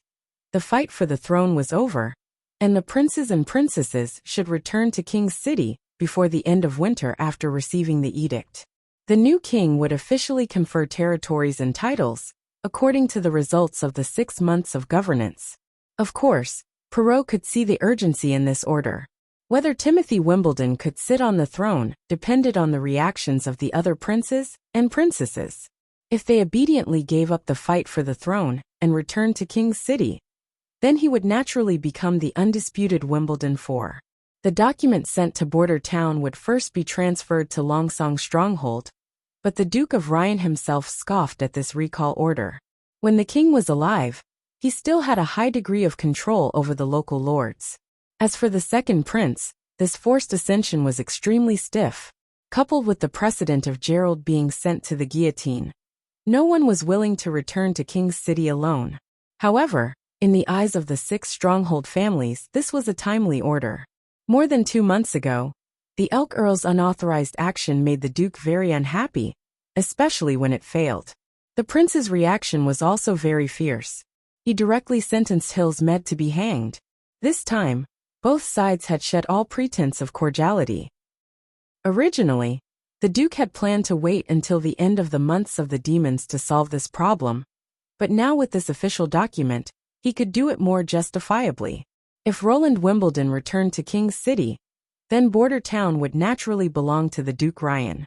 If he didn't return to King's City, then he could use force to force him, under the banner of the new king. As for who the crown would end up in, the Duke did not care too much. As for the ambassador Perrault, he obviously didn't feel very comfortable. Last time, he swore that he would bring a new trade contract, but it turned out that the Elk family was the one behind it. Now he came, bringing the same bad news. Whether it was the death of Wimbledon III or the new king's summon, Perrault believed that the fourth prince didn't want to see either. The voyage was smooth. Grey Castle was a country in the south of the continent, so even in winter, the river wouldn't freeze. From time to time, Perrault looked at the river bank through the window. Along the way, he didn't see any starving people or people fleeing, which showed that Border Town hadn't fallen yet. This surprised him a little. After all, the last time he visited the city wall, He saw how the other side built the wall. For these muddy stone walls, Perrault didn't have much confidence. Then he was even more surprised. A sailboat with the flag of Willowtown slowly sailed on the right side of the river. This scene seemed familiar, but now it was the months of the demons. How could they have the leisure to do business while fighting the demonic beasts? If they didn't transfer all the miners to the line of defense, how could they resist those brutal monsters? 3 days later, the ship arrived at the pier of Border Town. It was still the same dilapidated wooden pier, but there was a simple wooden shed on the pier side. After the ship docked, 2 guards came out of the wooden shed and stared at the boatman's every move. Perrault immediately understood the intention of Roland's sentry here. The 4th prince obviously didn't want anyone to secretly leave the town through the waterway. He jumped off the ship's side and told the guards his identity. One of them brought a horse and accompanied him to the castle. Just like the last time, Prince Roland Wimbledon met him in the living room. Not only that, although it wasn't mealtime, the prince still ordered the attendants to serve a rich meal. Roasted pork leg, dried fish slices, a pot of unknown wild vegetables, butter bread and vegetable soup that could be seen at any banquet. It seemed that the prince liked to eat first, and then talk business. Perrault thought so, but his hands didn't stop for a moment. After all, there weren't many opportunities to eat a full meal. Even the honeysuckle family, when there were no guests, basically ate potato bread with bacon jerky. After the meal, when the dessert was served, Perrault respectfully handed over the document. Roland took it, cut the wax seal with a knife, took out the paper roll and quickly glanced at it. Then he was stunned. The king is dead? For this nominal father, Roland had no feelings at all. When he crossed over, he was already in Border Town, so he didn't even see his face. Not to mention that the 4th prince only remembered his father's complaints and dissatisfaction. Because of this, he felt that he was caught in an inexplicable embarrassment. Should he show a sad expression? The following content gave him a whiff of a conspiracy. Wimbledon III died because of the murder of his eldest son? As the new king, the 2nd prince announced the end of the fight for the throne and ordered me to return to Grey Castle today? Roland coughed twice and looked up, just in time to see Perrault's apologetic eyes. So that's how it is, he thought. The Duke of Longsong Stronghold would be happy to see this happen. Whether to obey the new king's order or not, it's a dilemma for me. He didn't bring the agreed contract, but brought bad news, like a life-threatening talisman. I'm afraid he'll feel guilty. Roland secretly smiled and folded the document again. I see. Your Highness. So what are you going to? Even if I want to leave, I have to wait until the end of the months of demons. Now it's a world of ice and snow. If I leave, what will happen to the people of Border Town? If it were someone else, Perrault would definitely say perfunctory words like, "Don't worry, Longsong Stronghold will take care of it for you," or some other diplomatic response. But in front of the 4th prince, who he had only met twice, he couldn't easily open his mouth. For the first time, Perrault felt disgusted with his identity as an ambassador. In the end, he just nodded and said, "I understand. Do you need me to deliver a reply for you?" Roland asked his attendants to bring him a pen and paper. He quickly wrote a reply, stamped it with his own seal, and gave it to Perrault. The latter glanced at the envelope.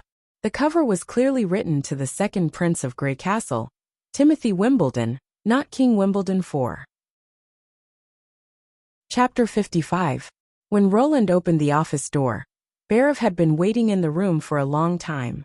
He threw the document to the assistant minister, lay down on the chair, and put his feet on the desk.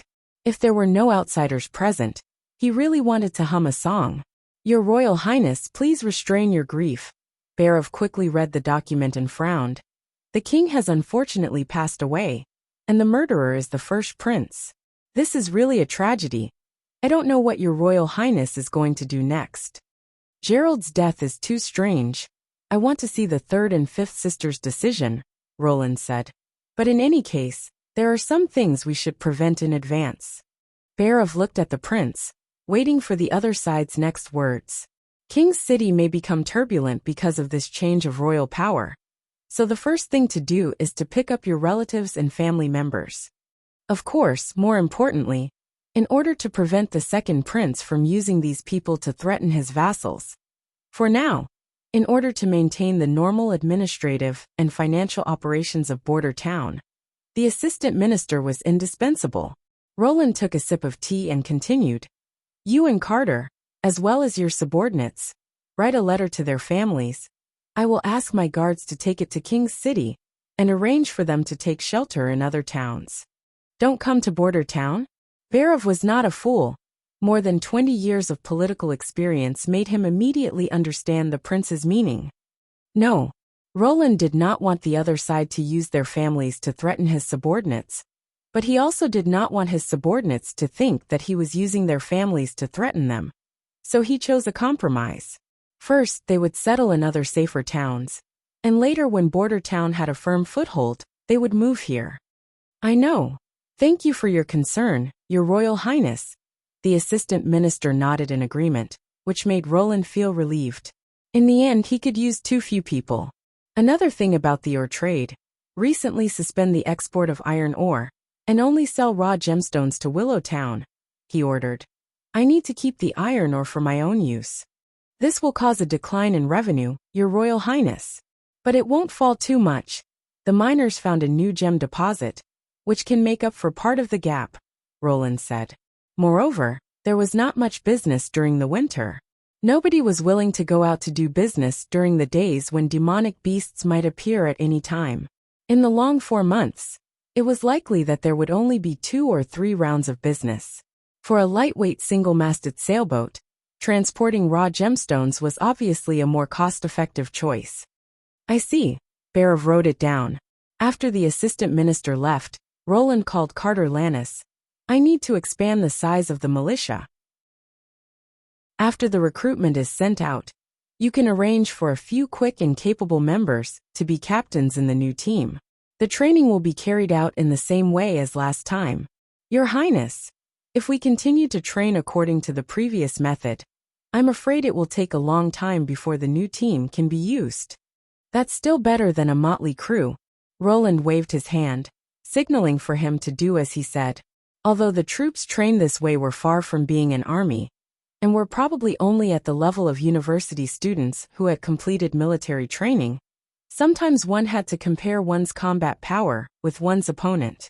In addition to the brainless demonic beasts, he was most likely to encounter a group of private soldiers, mercenaries, and serfs who were temporarily put together to form a mixed army. As long as they were equipped with advanced weapons, even university students would be able to deal with them.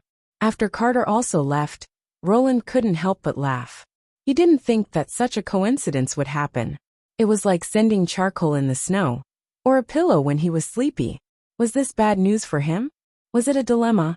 Big mistake.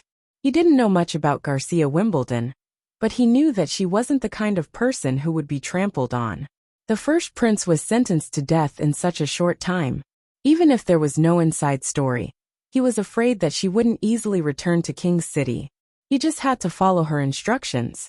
As long as he stayed in Border Town and didn't move, someone was bound to jump out.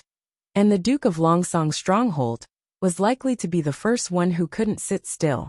Otherwise, he wouldn't have hurriedly sent the recall letter to him in this terrible weather. The Duke hoped that he would see it one day earlier, so that he wouldn't be able to sleep or eat in peace. If he chose to stay in Border Town, it would be tantamount to defying the new king's will. After the months of the demons, the Duke would most likely use Timothy Wimbledon's banner to teach him a profound lesson. And this was exactly what Roland needed. If you asked what industrialization lacked the most, the answer would undoubtedly be people. It required a large number of people to invest in this large-scale production, turning people into parts to drive this huge machine. It was no exaggeration to say that the United Kingdom had the sheep-eat-man enclosure movement, which drove a large number of farmers off the land, making them free laborers, and laid a deep foundation for the later Industrial Revolution. The Industrial Age was just this rough. As long as they kept throwing educated workers into the furnace, they would be able to get rich returns. The more detailed the industrial classification, the more people needed would be multiplied. Roland had always been troubled by the population problem. Border Town had a total of more than 2,000 residents.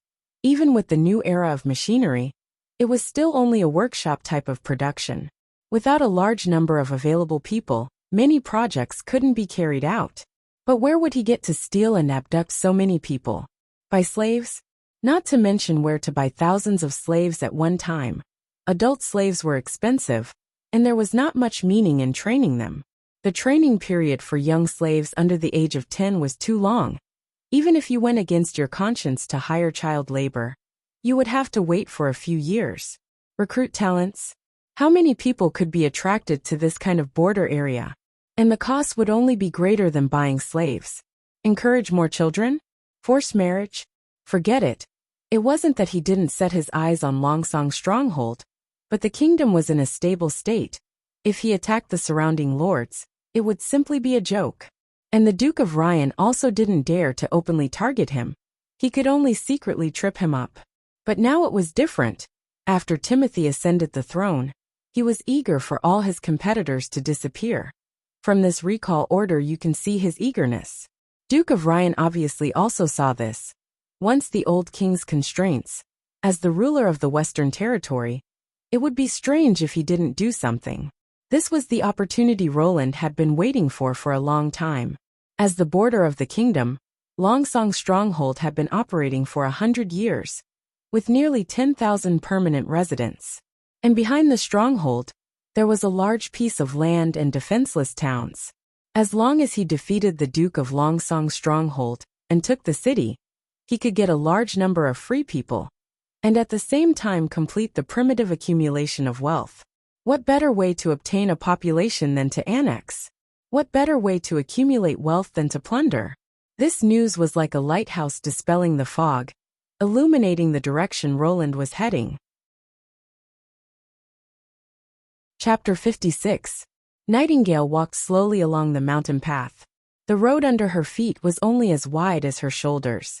On her side was a huge stone wall, and on the opposite side was a steep mountain rock. The distance between the two was about 10 feet wide, and in the middle was a deep ravine. She carefully leaned against the stone wall to avoid slipping. Looking up, there was only a faint light in the sky, like a silver thread hanging in the night sky. But she knew that it was just afternoon. Even if it was daytime, she still needed to hold up a torch, because the light coming through the rock wall was not enough to illuminate the road ahead. After walking for a long time, she even had the illusion that she was walking inside the mountains. The only advantage here was that, despite the cold wind howling in the mountains and the heavy snow swirling in the air, the canyon walls were never affected. Occasionally, a few snowflakes would fall from the top of her head, falling on the mountain wall or on the trail, and soon turning into water vapor. The temperature here was not commensurate with the outside world, and occasionally she could see the hot air rising from the abyss under her feet. If not for this, she would not have dared to go to the impassable mountain range alone during the months of the demons. The fog could hide her figure, but it could not isolate the temperature.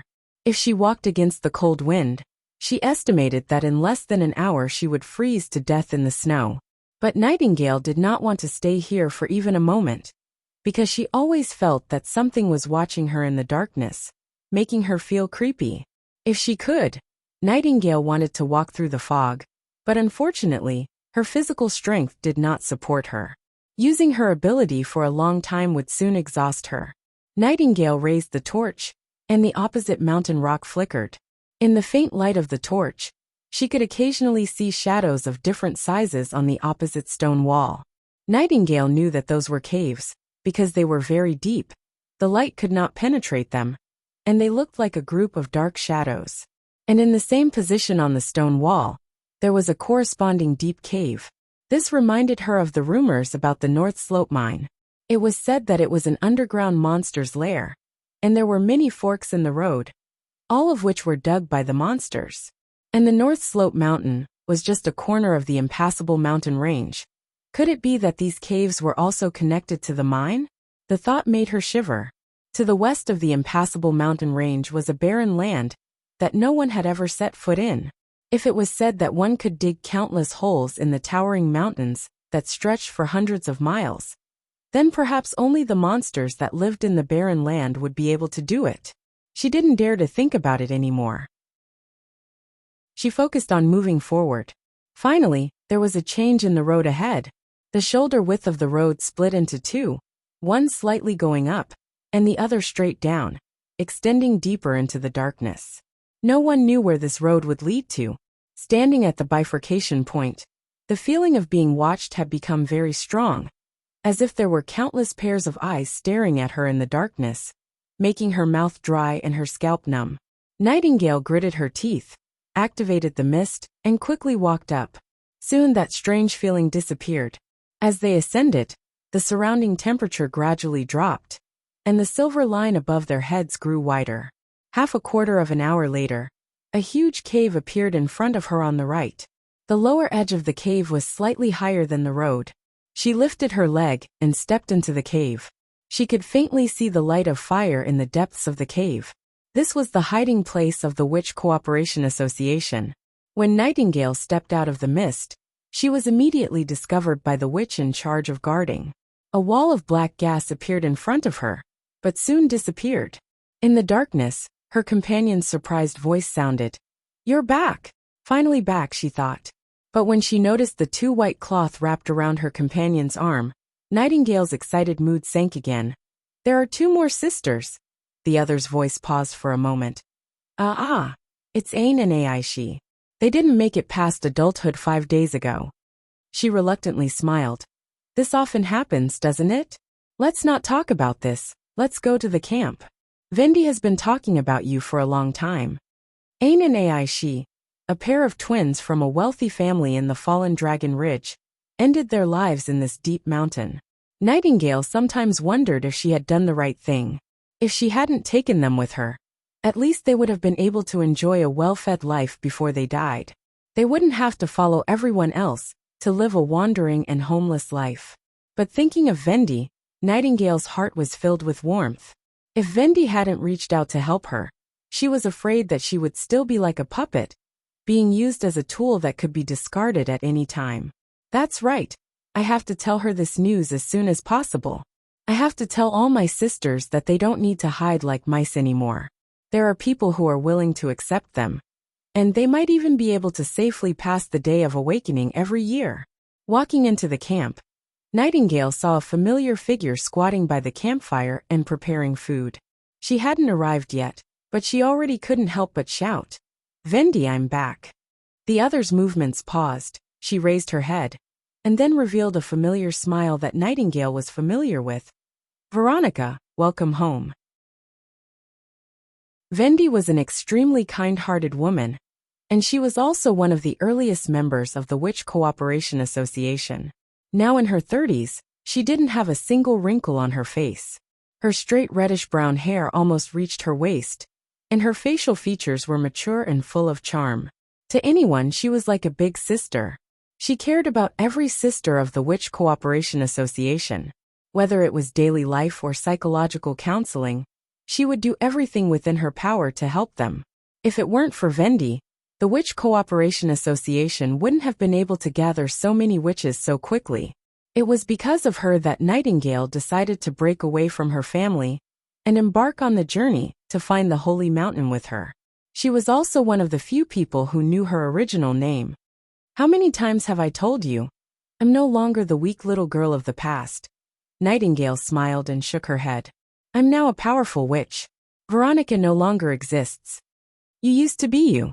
Getting rid of the nightmare of the past doesn't mean that you have to cut yourself off from the past," Vendi said softly. "Of course, as long as you like it. Nightingale, I've been waiting for you to come back. It must have been hard on you." "Yeah." Nightingale stepped forward and hugged her. "Thank you." After a while, Vendi asked, "What happened to the girl? You weren't able to save her." Chapter 57. But Vendi wasn't as excited as her. Instead, she asked in a skeptical tone, "Did he really say that?" "Yes, before I arrived there. He had already saved Anna and Nana. The prince never thought that the power of witches came from the devil. He said that this power belongs to us." Nightingale suddenly stopped. She realized that the other side didn't believe what she had said. Well, she thought, this isn't Vendi's fault. If it were me, I'm afraid I wouldn't have yearned for it just by the description of a witch. The witches had been oppressed for too long, all the way from the eastern region to the impassable mountain range. There were too many living examples in front of them. Being betrayed and abandoned was already a common thing. They had long been unable to easily trust others. Thinking of this, her excitement gradually subsided. Perhaps this trip wouldn't be as smooth as she thought. Vendi, you know my branch of ability. In addition to seeing the flow of magic, I can also tell whether people are lying or not, Nightingale said seriously. I once asked him, why did he take such a big risk for the witches to go this far? He answered me, Border Town doesn't care about one's background. He wants all witches to become free people. If he does this, he will become a thorn in the side of the church. Vendi frowned. Even if the prince doesn't know what this means, don't you? Nightingale couldn't help but chuckle. My original idea was almost the same as yours. I asked him, can this really be done? Guess what he answered me? She paused, then said word by word. If you don't take this step, you will never know the answer. You didn't lie. I didn't lie, Nightingale said with certainty. It sounds unbelievable, Vendi said in a slightly relaxed tone. For this friend of hers of many years, she really couldn't think of a reason why the other side would lie to her. Yes, Nightingale had the same feeling. If she hadn't seen it with her own eyes, coupled with the ability to verify it, I'm afraid she wouldn't have made up her mind so quickly. Now that he thought about it, it was just like what Roland had said to him on the watchtower on the city wall. He rarely lied. In the past 2 months, Nightingale had been very satisfied with him, except for the fact that he had not honestly explained the use of Ice Ray. Of course, she didn't care about that little deception. It would have been strange if he had completely revealed his secret to a witch he had only known for a short time. Tonight, when everyone comes back, I want to tell this important news to my sisters. She looked at Vendi and said in a low voice, I hope you can help me convince everyone. When evening came, the witches who were busy outside began to return to the camp one after another. Seeing that Nightingale had returned safely, everyone was very happy. They surrounded her and asked all sorts of questions. Seeing the white bandages wrapped around their arms, Nightingale felt heavy in her heart. After casually answering a few questions, she raised her hand to calm everyone down. What followed was a long narration, starting from the time she sneaked into Border Town, to her encounter with Roland, Anna and Nana, to the construction of the city wall, to the assembly of the steam engine, and finally to the fight against the demonic beasts, as well as Anna's adulthood. Nightingale took out the forcibly taken steam engine blueprint from her bosom to prove to everyone that she wasn't lying. Most of the witches who joined the Witch Cooperation Association lived in isolation. It was difficult for them to imagine life in the outside world, so they all listened attentively. When Nightingale said that Anna hadn't suffered any pain and had safely passed her day of adulthood, the crowd suddenly burst into an uproar. This was a major event that had troubled the witches for a lifetime. They had endured a life of starvation, and a life where they didn't have enough to eat or wear clothes to protect themselves from the cold. They had come to the impassable mountain range in order to find the legendary Holy Mountain. If what Nightingale said was true, that there was a territory where the Lord was willing to accept them, and at the same time, there was a possibility that they would be free from the demonic bite. Wouldn't that be even more perfect than the Holy Mountain residence? At this moment, the crowd parted to make a path, and a witch with green hair and half a snake-shaped face walked in front of Nightingale. Respected mentor, hello. Nightingale bowed to her. The person who had come was the founder of the Witch Cooperation Association, Snake Witch Kara. In the association, the sisters called her mentor. I heard the stories you told. Her voice was hoarse and hollow. Do you want to tell everyone that what we are doing now is wrong? No, mentor, those are not stories, I mean. Enough. She impatiently waved her hand. I don't know what you encountered in Border Town to make you say such words. A prince but sympathizes with witches? It's almost as ridiculous as sympathizing with frogs. She sneered, turned around, opened her arms and asked loudly, Sisters, have you all forgotten how those mortals dealt with you? Without waiting for Nightingale to explain, she continued to accuse. Yes, mortals, that group of incompetent people pretended to be God's mighty name, pointing their sharp blades and whips at us. Without the God's stone of retaliation, how could they trample witches under their feet? Our ability doesn't come from the devil, but from the gift of God.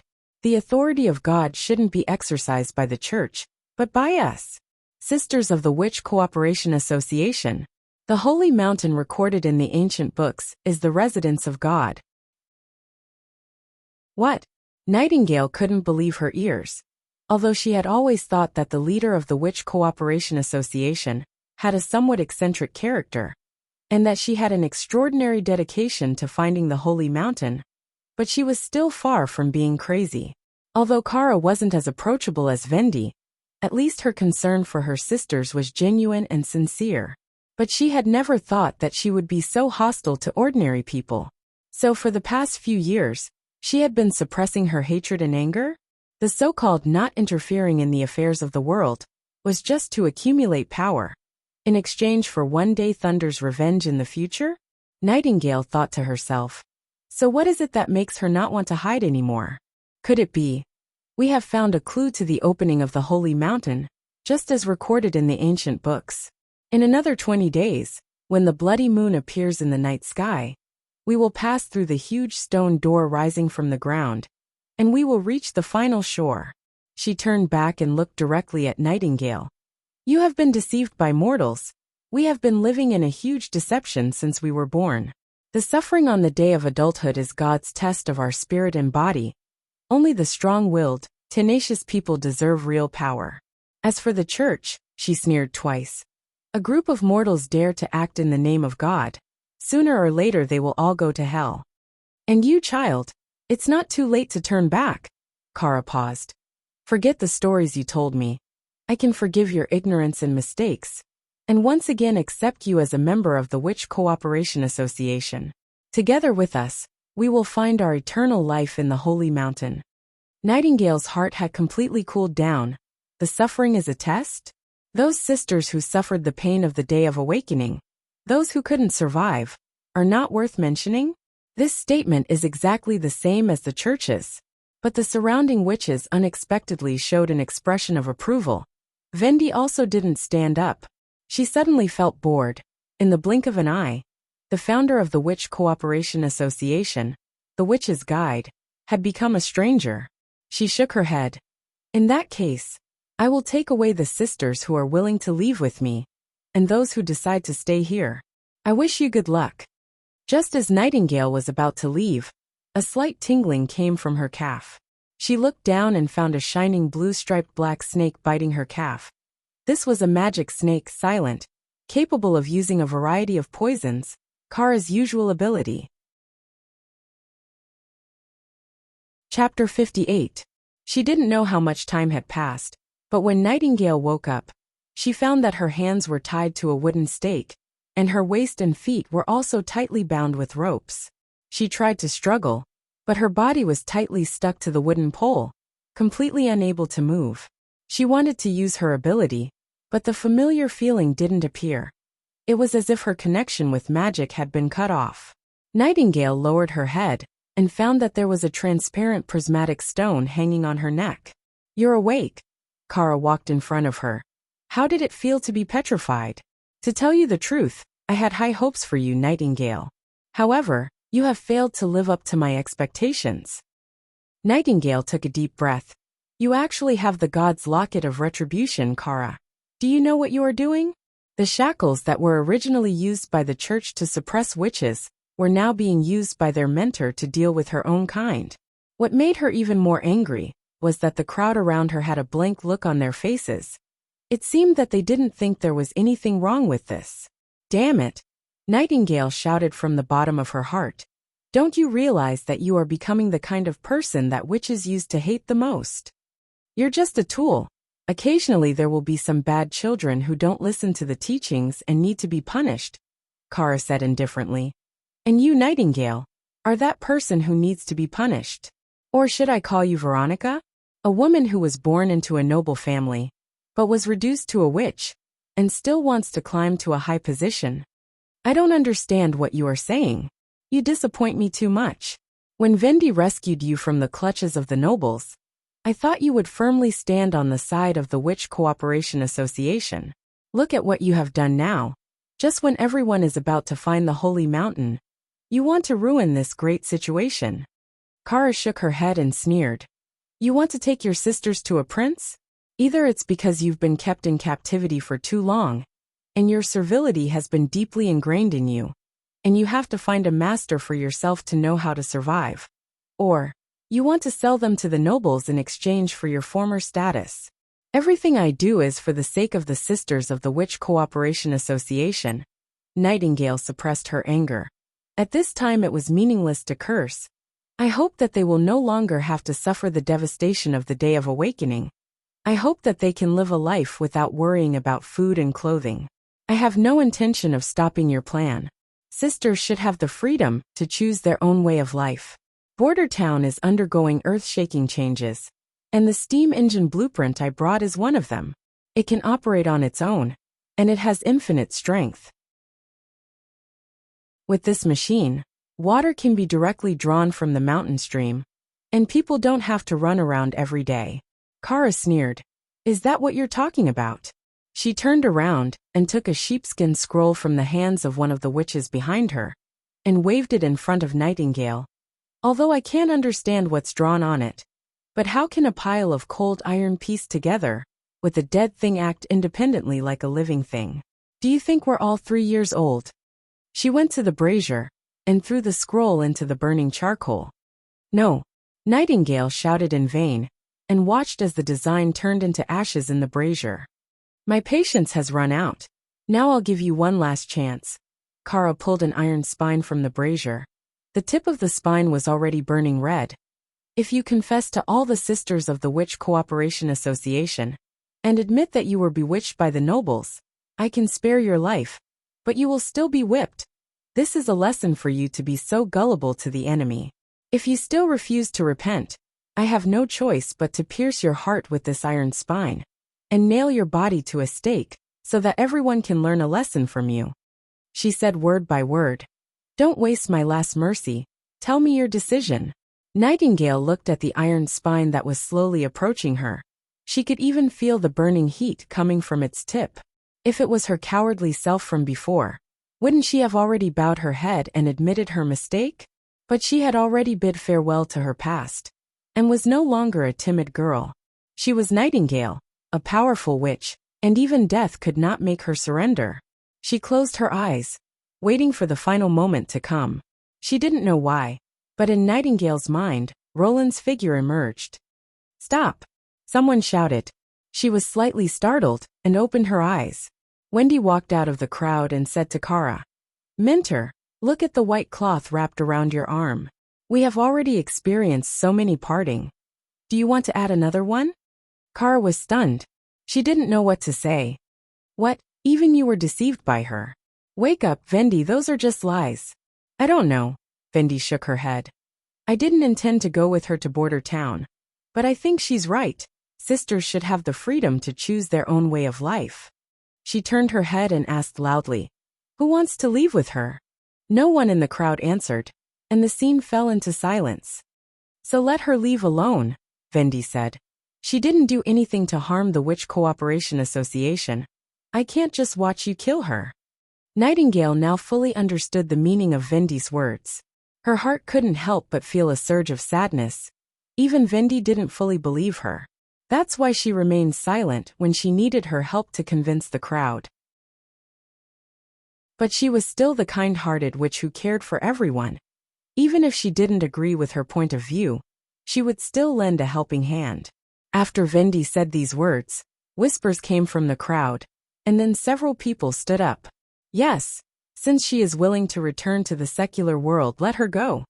The church and the illness have taken away too many of our sisters. Mentor, please think twice. All of you shut up. Kara was furious. If we let her go, what if a second or a third Nightingale appears? If she sells the location of our camp to the church, we will have nowhere to escape. Before her voice fell, she forcefully stabbed out with the iron spine in her hand. But Vendi was a step faster, rolling up a strong wind and blowing Kara away. Then she threw a coin, raised her hand, and with a wave of her hand, a rapid airflow wrapped around the coin, whistling towards Nightingale. When the airflow approached Nightingale, it instantly disappeared, but the coin still maintained its inertia and accurately hit the god's stone of retaliation in front of her neck. The crystal-clear diamond-shaped stone immediately shattered. "Traitor!" Kara climbed up from the ground and screamed. She stretched out her left and right hands towards Vindy and Anna. Two snake shadows appeared out of thin air. One of them opened its mouth and bit the back of Vindy's hand, while the other one pounced on empty air. The rope slipped to the ground, still in its original position, but Nightingale was nowhere to be seen. Thinking of the other's ability, Kara broke out in a cold sweat. She mobilized all her magic.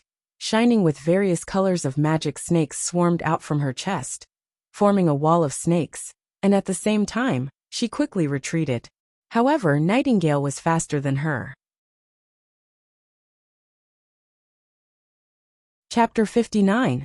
Broadcast. Pay attention to Chidian reading. Get the first news of 515 red envelopes.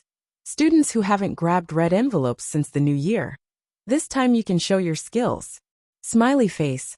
Mentor. Seeing Kara fall, the witches panicked and surrounded her. Idiot. Cough. She covered her wound, only feeling that her lower body had completely lost feeling. Quickly go kill that traitor for me. At this time, Nightingale had already taken Vindy and escaped into the fog. Back at the fork, she saw that Vindy's forearm had already fallen into a coma. The venom was gradually spreading. She could not hesitate any longer.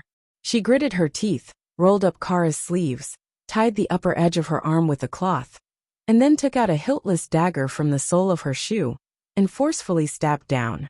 After a quarter of an hour, she cut off Vindy's entire arm, took off her robe and carefully wrapped it, then took out two straps and tied it tightly behind her back. As long as she could return to Border Town alive, Nana would be able to make this broken arm as good as new. But could she really go back alive? It took her 3 days to come here alone, and carrying someone on her back would only be slower. If she walked too fast and accidentally slipped down the trail, she was not sure that she could climb back up. Vindy's arm was still oozing blood. She would not be able to hold on for another 3 or 4 days. But Nightingale had no choice. She could not leave Vindy alone. Vindy was injured because of her. "Do you need help?" Hearing the sudden question, Nightingale almost at the same time released her fog and took a defensive posture. But there was no one in front of her. "Don't be nervous. I don't want to fight with you." Nightingale looked up and found that the other side was floating in the air. "Who are you?" "My name is Lightning. I just joined the Witch Cooperation Association not long ago, and I run around every day. It's normal that you don't know me." She pretended to be relaxed and smiled. "But I know you, the famous Nightingale, the assassin of the shadow. Did Kara send you?" No, don't misunderstand." Lightning slowly landed on one foot. "I want to go with you." Nightingale wondered if she had misheard. "What? You said that we should have the freedom to choose our own lifestyle." She paused. "I choose to be with you. It's that simple." "Why?" Nightingale was completely disappointed with the Witch Cooperation Association. Even Vindy couldn't fully believe in herself. But the girl in front of her, she was indeed a child, about 14 or 15 years old, similar to Nana. He had clean and neat short golden hair, and his face was in high spirits. His words were filled with confidence that did not match his age. She didn't wear the robe issued by the Witch Cooperation Association. Instead, she wore a set of close-fitting clothes and trousers, plus a leather jacket full of pockets and patches. Finally, she wore 2 thick leather belts that she didn't know where she got them from. At first glance, she looked like a man. Because of what you said, the black machine that puffs out white gas, the gray powder that turns into stone when touched by water, and the snow-white machine that can burst out thunderous sounds, I want to see them. She raised her head and said, I'm determined to become an explorer, of course. I want to go to interesting places. What kind of reason is this? Nightingale was stunned. It sounded completely out of tune. But her consciousness told her that the other side was not lying. I don't understand. Since you want to be an adventurer, why did you join the Witch Cooperation Association? Not an adventurer, an explorer. Lightning emphasized, I'm not the same as those people who are paid to do things. They say that I'm an adventurer, but in fact, I'm just a jackal who does all kinds of dirty work. But an explorer only does things out of interest. As for why I joined the Witch Cooperation Association, she confidently said, isn't looking for the Holy Mountain a great adventure? But Kara doesn't understand the spirit of adventure. She is completely addicted to the ancient book, and everything she finds on the road is related to the content recorded in the ancient book. What stone door rising from the ground? It's just two weathered stone pillars. If she keeps looking like this, she will never be able to find the real Holy Mountain. An explorer must honestly record everything he or she sees. Following the map is not what an explorer should do. This is what my father repeatedly emphasized. Although she wanted to ask who her father was, and how he could raise such a strange daughter, Nightingale knew that now was not the time to chat. Vendi's life was in danger, and since the other side didn't have any malicious intentions, it would be good to have another helper. Is your ability to fly? Aha! Lightning nodded. Even if I drag you too, I can still move forward like the wind. Then I'll have to trouble you. Nightingale nimbly tied Vendi to her back, and then climbed onto Lightning's back, her hands wrapped around her chest. It's really heavy. Lightning bit her teeth and slowly rose up. I think probably maybe I can't move forward like the wind. The two of them took turns to move forward, and when Lightning was exhausted, Nightingale would carry her through the fog. When her physical strength was restored, Nightingale would hang on her back and let her fly forward. Only when both of them were exhausted and had to stop to rest, would Nightingale tentatively ask her some basic questions, such as her father, her family. And Lightning said that her father was the world's greatest explorer, and his footprints were all over the ocean. He owned an ocean-going fleet, and the crew affectionately called him Thunder. Her mother died early when she was young, so she didn't have many memories. During a voyage in a storm and torrential rain, the ship hit a reef and capsized. She was washed away by the ocean current on an island, and lost contact with her father. On the island, Lightning used the knowledge and skills taught by her father to spend nearly 2 months, and in the winter she awakened as a witch. Then she flew all the way west, across the strait to the south of Grey Castle, and after several twists and turns, finally joined the Witch Cooperation Association. She felt that as long as she persisted in exploring one day, she would be able to meet her father again in some strange place, if he was still alive. Nightingale didn't get much useful information from these conversations. Her ability could only be used to distinguish whether the other person was lying or not, but couldn't determine the truth of the content. In other words, as long as someone said that the sun was square and believed it, her ability would also determine that it was true. However, there was some information that could be inferred, such as that she must have been born in a wealthy family. A family that was still struggling with food and clothing was unlikely to have the leisure to explore, and having an ocean-going fleet was also consistent with this judgment. Therefore, a wealthy ocean-going merchant might be Thunder's true identity. And with Lightning's blonde hair, it didn't seem to be the blood of the kingdom of the mainland, but more like the people of the fjords across the sea. During this time, Vendi woke up several times, and Nightingale spent a lot of effort to give her a few mouthfuls of water, and then she quickly fell into a coma. Feeling that the other's body temperature was getting lower and lower, Nightingale became more and more anxious. With the two of them taking turns to run, they only took a day and a half to finish the trail that would have taken 3 days. At the entrance, the horse that they had received from the prince was still tied in the same place, and the pile of straw in front of it was mostly eaten. Nightingale carried Vendi on her back, turned over the horse, and led Lightning towards Border Town without stopping. Chapter 60. Broadcast. Pay attention to Chidian reading, and get the first-hand news of the 515 red envelope. Students who haven't grabbed a red envelope since the new year can now show their skills. Border Town's second recruitment was much smoother than the first, thanks to the winter food rationing, so the militia could get more and better food. Every week on family visiting days, many of the militia members would secretly pass the bread and dried meat they saved on weekdays to their relatives.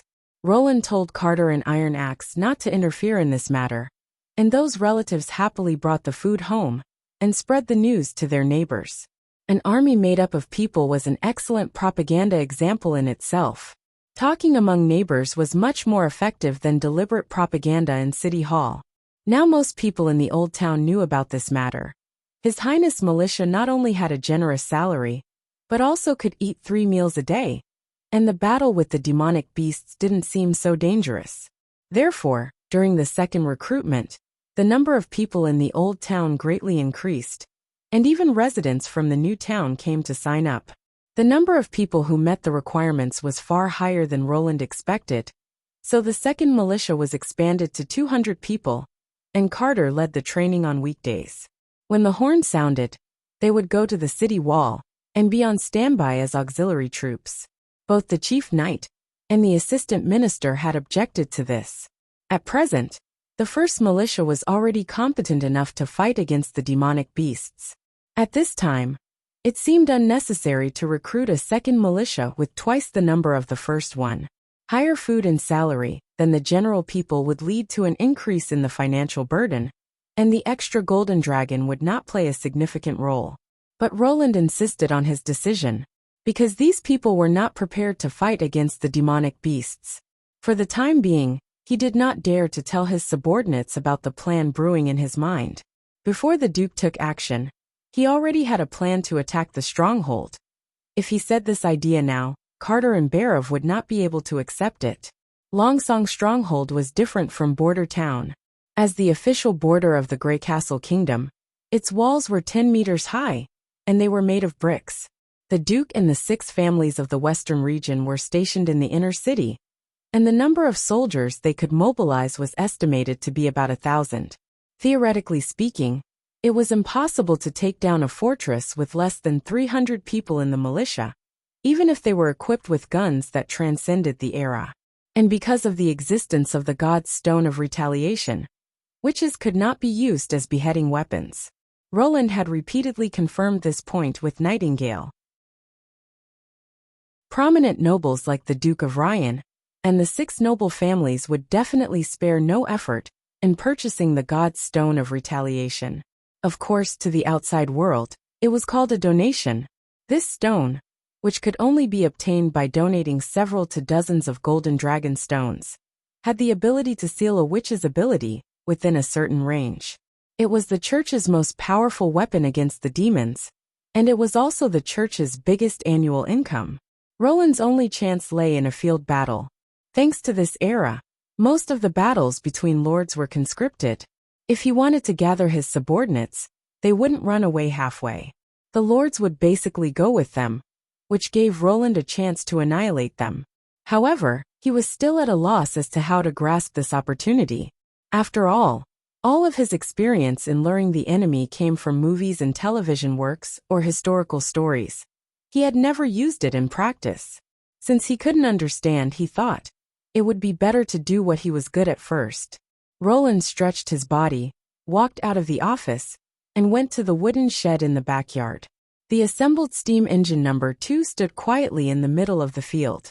At first glance, its appearance was much smoother than the first steam engine. The weld marks of the large parts were no longer as uneven as before. This was the masterpiece of Anna's new ability.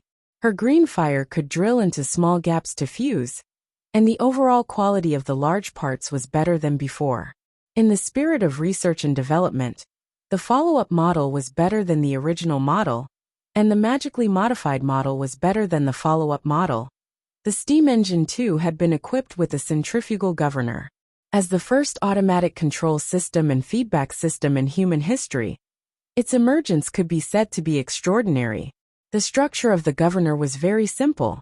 The main body consisted of 2 hinged thin rods with iron balls welded at the ends, and a rotating main rod.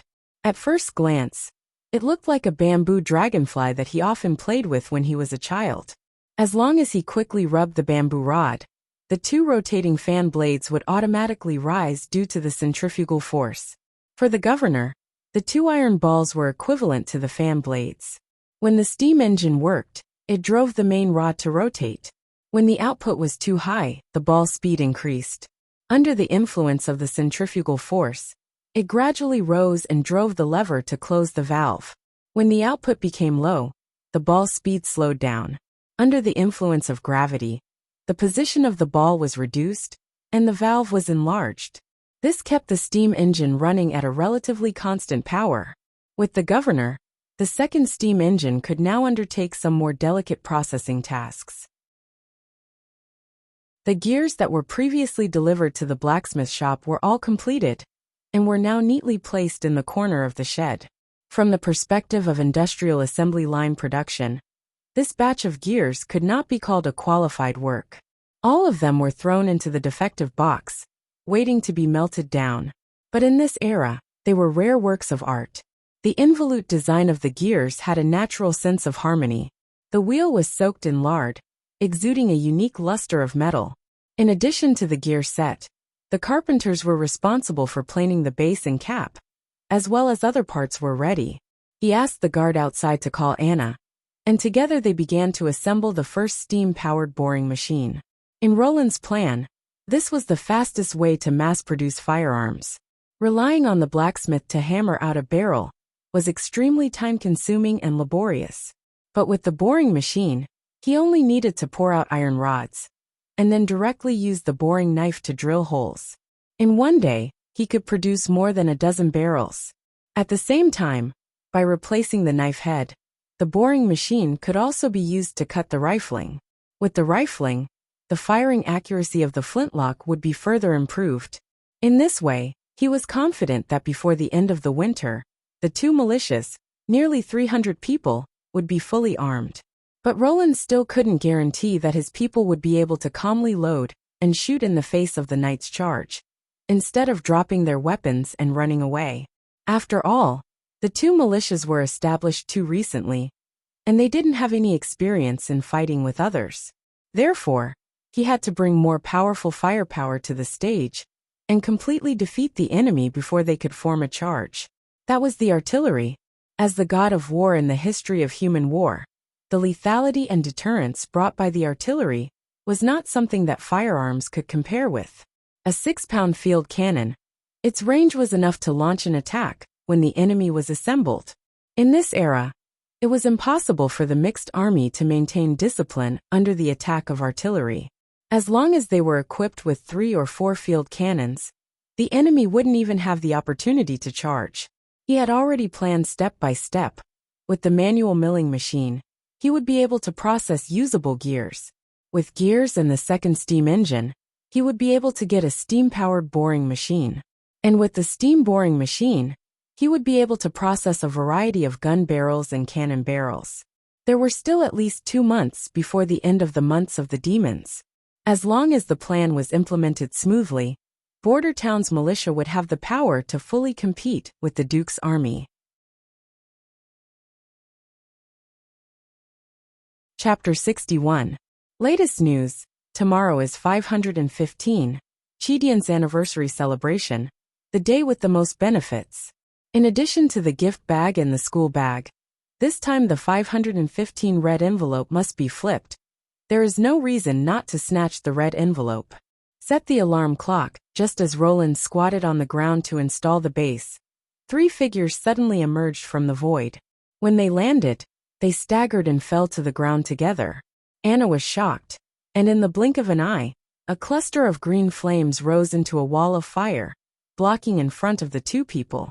Roland looked up and found that one of the women was Nightingale, whom he hadn't seen for a long time. She looked to be in a very sorry state, and her cheeks were abnormally red. Even though it was cold outside, her forehead was covered with dense beads of sweat. "Your Royal Highness, please call Nana, hurry up." She raised her head and shouted, her anxiety evident in her words. Roland had already noticed that the woman tied to her back was pale, and her eyes were closed. Half of her arm was empty, and the cloth wrapped around the wound had been dyed dark red by the blood that had seeped out. "Cardan, go to the hospital and bring Nana here." Roland's heart tightened, and he shouted towards the door. "Yes, Your Royal Highness." In addition to these 2 people, there was also a little girl, who was held under Nightingale's armpit. She seemed to be fine, and her eyes were curiously looking around. "Are you hurt?" Roland stepped forward and untied the cloth on Nightingale's back, untying the one-armed woman. "I'm fine, Your Royal Highness, cough cough. I'm sorry, I couldn't bring back the Sisters of the Witch Cooperation Association." Nightingale gasped, her voice weak. Obviously, she had experienced a long journey, and her physical strength was almost overdrawn. "You don't have to say anything, just have a good rest first." Roland carried the unconscious and seriously injured woman, and then let Anna support Nightingale, and the 5 people returned to the castle together. Nightingale's room was next to Anna's. He ordered the maid to start a fire and prepare a large bucket of hot water in the room. After Nana arrived, he gave a simple explanation about cleaning the wound before the treatment, and then left the room. As long as she didn't die, Nana could heal her wounds and save her life. Nightingale even brought back the woman's severed arm, but it had been bleeding for a long time, so he didn't know if it could be reattached. The cleaning and treatment that followed required him to take off his clothes. As a member of the new generation that grew up under the red flag, Roland consciously chose to avoid it. But how did things turn out like this? He thought. Could it be that the Witch Cooperation Association's camp was attacked by demonic beasts, and only 3 people managed to escape? If that was the case, it would be a great loss. He paced back and forth outside the door anxiously. About an hour later, the door was pushed open, and the first to come out was the little girl who had returned with Nightingale. She looked completely unharmed. She nodded at Roland. "You're just as Nightingale said." Roland was stunned. "What did she say about me?" "A prince who cares about the witches." The girl gently closed the door. Unfortunately, this news was too shocking, so most people in the Witch Cooperation Association didn't believe her. "In fact, I didn't believe it. But as my father said, the world is so big, there are all kinds of people. My name is Lightning, Your Highness, it's a pleasure to meet you." Then she bowed her head and put her right hand on her left shoulder. That was probably a salute. But Roland's mind didn't pay attention to this. He keenly captured the words, "Most people didn't believe her." The Witch Cooperation Association's camp was not attacked by demonic beasts? Attacked? No, why do you ask? She pointed her index finger at her forehead, and then showed an expression of sudden realization. "Ah, I understand. The elder sister with the broken arm is called Vendi. She was injured by the Witch Cooperation Association's mentor Kara." Then, Lightning roughly told him the whole story. Roland was silent after listening. So it was like this. He thought, I really underestimated the cruel oppression of the witches in this world. Over the years, the witches' distrust of the church and the upper nobles had reached its peak. And Kara was one of the radical members. Listening to Lightning's description, the first thing the leader of the Witch Cooperation Association wanted to do after gaining enough power was to eradicate people like me. But fortunately, Nightingale came back safely. Not only that, but she also brought back 2 witches to Border Town. As for the Model Community Project, Roland thought about it and decided to let Carr continue to build it. Even if he didn't need them now, there would always be more witches in the future. "Are you also a member of the Witch Cooperation Association?" "Not anymore," she said.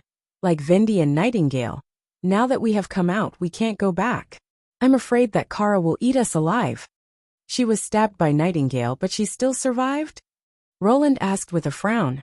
"Probably. There is a witch in the camp called Leaf. She can increase the efficacy of herbs several times."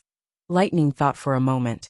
With more blood-clotting grass and blood-dissolving agent, it shouldn't be a problem to save Kara's life, but compared to your witch, the effect is much worse. That's really troublesome, he thought. I don't have to worry about being targeted by the church, but in the end I'm being targeted by the witches.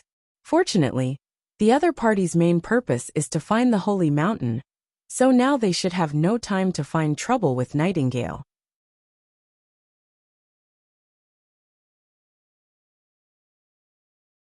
Chapter 62. Latest news. Tomorrow is 515, Chidian's anniversary celebration, the day with the most benefits. In addition to the gift bag and the school bag, this time the 515 red envelope must be flipped. There is no reason not to snatch the red envelope. Set the alarm clock. Today's matter made Roland not in the mood to assemble the steam-boring machine. For dinner, he deliberately asked the chef to prepare a particularly rich meal, including unlimited black pepper steak and fried eggs, which made Anna and Lightning's bellies bulge. Nana tried her best to maintain her etiquette, but in the end, her small mouth was still chewing until it was shiny. In addition to the dining room, he also asked the maid to prepare an insulated porcelain, filled with soft stewed meat and wheat porridge, and sent it to Nightingale's room. As long as they woke up, they would be able to eat warm food. After dinner, the next step was to arrange the rooms. Fortunately, the previous lord of Border Town was very ostentatious. A small town born for mining and early warning, its castle was built according to the standard of a medium-sized town. In Roland's familiar words, it was a living area of 900 square meters, a total of 3 floors, with a single-story villa, with watchtowers and arrow towers at the 4 corners. It also came with a front yard and a back garden. Roland arranged Lightning's room opposite Anna's door, and the next room was intended for Vendi after she recovered. Seeing Nana stick to Anna's room like sticky candy, he couldn't help but laugh and shake his head. After returning to the office, Roland poured himself a glass of ale. After all, the plan couldn't keep up with the changes. He thought that through Nightingale, he could harvest a large number of witches, lighting up the chemical, agricultural, biological and other branches of the tree of science and technology. But he didn't expect that the leader of the Witch Cooperation Association would be so hostile to the aristocracy. Neutral witches like Nightingale and Lightning were the minority. As for Vendi, according to Lightning, she didn't want to leave the Witch Cooperation Association of her own initiative. But in order to save Nightingale, she was attacked by the snake witch Kara, and had to be brought here. So be it. He drank the wine in his cup in one gulp. It was better than nothing. During dinner, he roughly asked Lightning about her and Vendi's abilities, and learned that the little girl could fly freely in the air like a bird, while Vendi could use the power of wind. These 2 abilities were not very useful for science and technology, but if used well, they would still have great potential in the upcoming war. He also inquired about the abilities of the other witches in the camp, and found that they had a variety of abilities, completely without rules. Some effects could be barely explained with scientific theories, but some were completely unbelievable. For example, the creator of the Witch Cooperation Association, Kara Witch Cooperation Association, Kara, Snake and the Snake, could be used to attack the enemy. Different snake marks represented different toxins. From what Lightning had seen so far, there were at least 2 kinds of effects, paralysis and death. But Roland found that, whether it was Anna or Kara, most of the witch's magic only had an effect at close range. For example, Anna's green fire would suddenly disappear from 5 meters away. Kara's snake couldn't leave her body too far. Nightingale and Lightning's ability had an even shorter range. If they wanted to affect foreign objects, they had to touch them. So when they faced the church's army equipped with crossbows and God's stone of retaliation, they could only flee in all directions. Roland was busy in the office until midnight, when the fire in the fireplace gradually dimmed. Roland sneezed and planned to go back to his room to sleep. As soon as he pushed open the bedroom door, he realized that something was wrong. The scene in front of him was very familiar. A woman was sitting at the head of his bed. Half of her figure was shrouded in darkness, and the light from the fire cast her shadow on the wall like a mural. But there were also many differences. She was not wearing that unchanging robe, but had changed into ordinary casual clothes. Her appearance was no longer as unfamiliar as when they first met. Instead, she was so familiar that he could recognize her at a glance. Nightingale. Roland suddenly became a little nervous. This situation, could it be my luck is coming? Nightingale also saw the prince. She got up and slowly walked over. After only half a day of rest, her complexion was much better than when he first saw her. Her cheeks were rosy instead of pale, and her hair was no longer dull. Roland had to admit that a witch's self-recovery ability was really amazing. You've worked hard. Roland coughed and broke the silence. Why don't you rest for a while? Lightning has already told me everything. Nightingale shook her head. Roland faintly felt that something was wrong. Her expression was solemn, and her eyes were filled with an indescribable persistence. She's decided something, Roland realized. This kind of resolute look was rare even for a man. So he restrained his other emotions and concentrated on waiting for the other's next words. However, Nightingale didn't speak. She took a deep breath, then knelt down on one knee, raised a dagger with both hands, and slightly lowered her head. This was a standard knight's salute. Nobles often swore allegiance to their superiors in this way. Your Highness Roland Wimbledon, I swear to you in the name of Nightingale and Veronica, she said in a straightforward manner. As long as you treat the witches well, I'm willing to follow your orders. Whether it's to be a strong shield against the demons, or a sharp blade that cuts through the night, I'll have no fear or regret, until the last moment of my life. So that's how it is, Roland thought. The Witch Cooperation Association's actions made her disappointed, so she put her hope of leading the witches forward on me. As a transmigrator himself, he should have refused. He was more accustomed to hiring or cooperating with others. If he took it a step further, they would have the same ideals and ambitions as comrades. But he knew that sometimes it was meaningless to blindly emphasize equality, freedom, and so on. Without a suitable soil for growth, even if the seeds were sown, they would rot. As a prince, before unifying the whole kingdom, it was impossible for him to deviate from his own class. Roland was silent for a moment, then, according to the palace etiquette, he took the dagger and touched her shoulder 3 times with the back of the dagger. I accept your allegiance. Nightingale's shoulder trembled slightly, as if she had finally relaxed. Then he stretched out his right hand and held it in front of her. Nightingale took his finger and gently kissed the back of his hand. In this way, the whole set of etiquette was over. Although it was extremely inappropriate for a witch to perform the oath of allegiance, but to be able to perform this set of actions, at least it showed that Nightingale wasn't a commoner. And she had just mentioned Veronica. Is that your real name? Don't you have a surname? Roland pulled her up and asked. Yes, Your Highness. I have no intention of hiding it from you. 5 years ago, I left the Guylan family, and that surname no longer has anything to do with me, Nightingale calmly said. She had put down the last of her guard against Roland, and simply told him about her past. She was born in Silver City, which was named after its rich silver mines. Her father was a viscount, and her mother was a commoner woman. Such a marriage was not common, but the two got along very well. In addition, Nightingale also had a younger brother called Hyde. She spent her childhood in Silver City, which was also the happiest time of her life. Chapter 63. Unfortunately, good times didn't last long. In the winter when she was 14 years old, a refugee riot broke out in Silver City. Her parents, who had been distributing food to the refugees, never came back. Nightingale and her younger brother were sent to another branch of the Guylan family, which was her father's brother's house. It was also in the winter of that year that Nightingale awakened as a witch. She carefully hid her ability, but was still discovered by old Guylan. He took her younger brother away from her, and used his life to threaten Nightingale to work for him. Nightingale had no choice but to obey.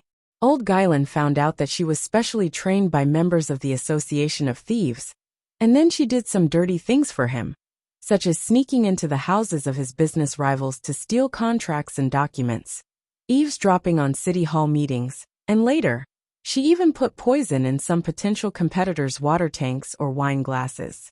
The Guylan family's business grew bigger and bigger, but his attitude towards Nightingale also gradually worsened. As long as there was a little bit of unhappiness, he would punch and kick her.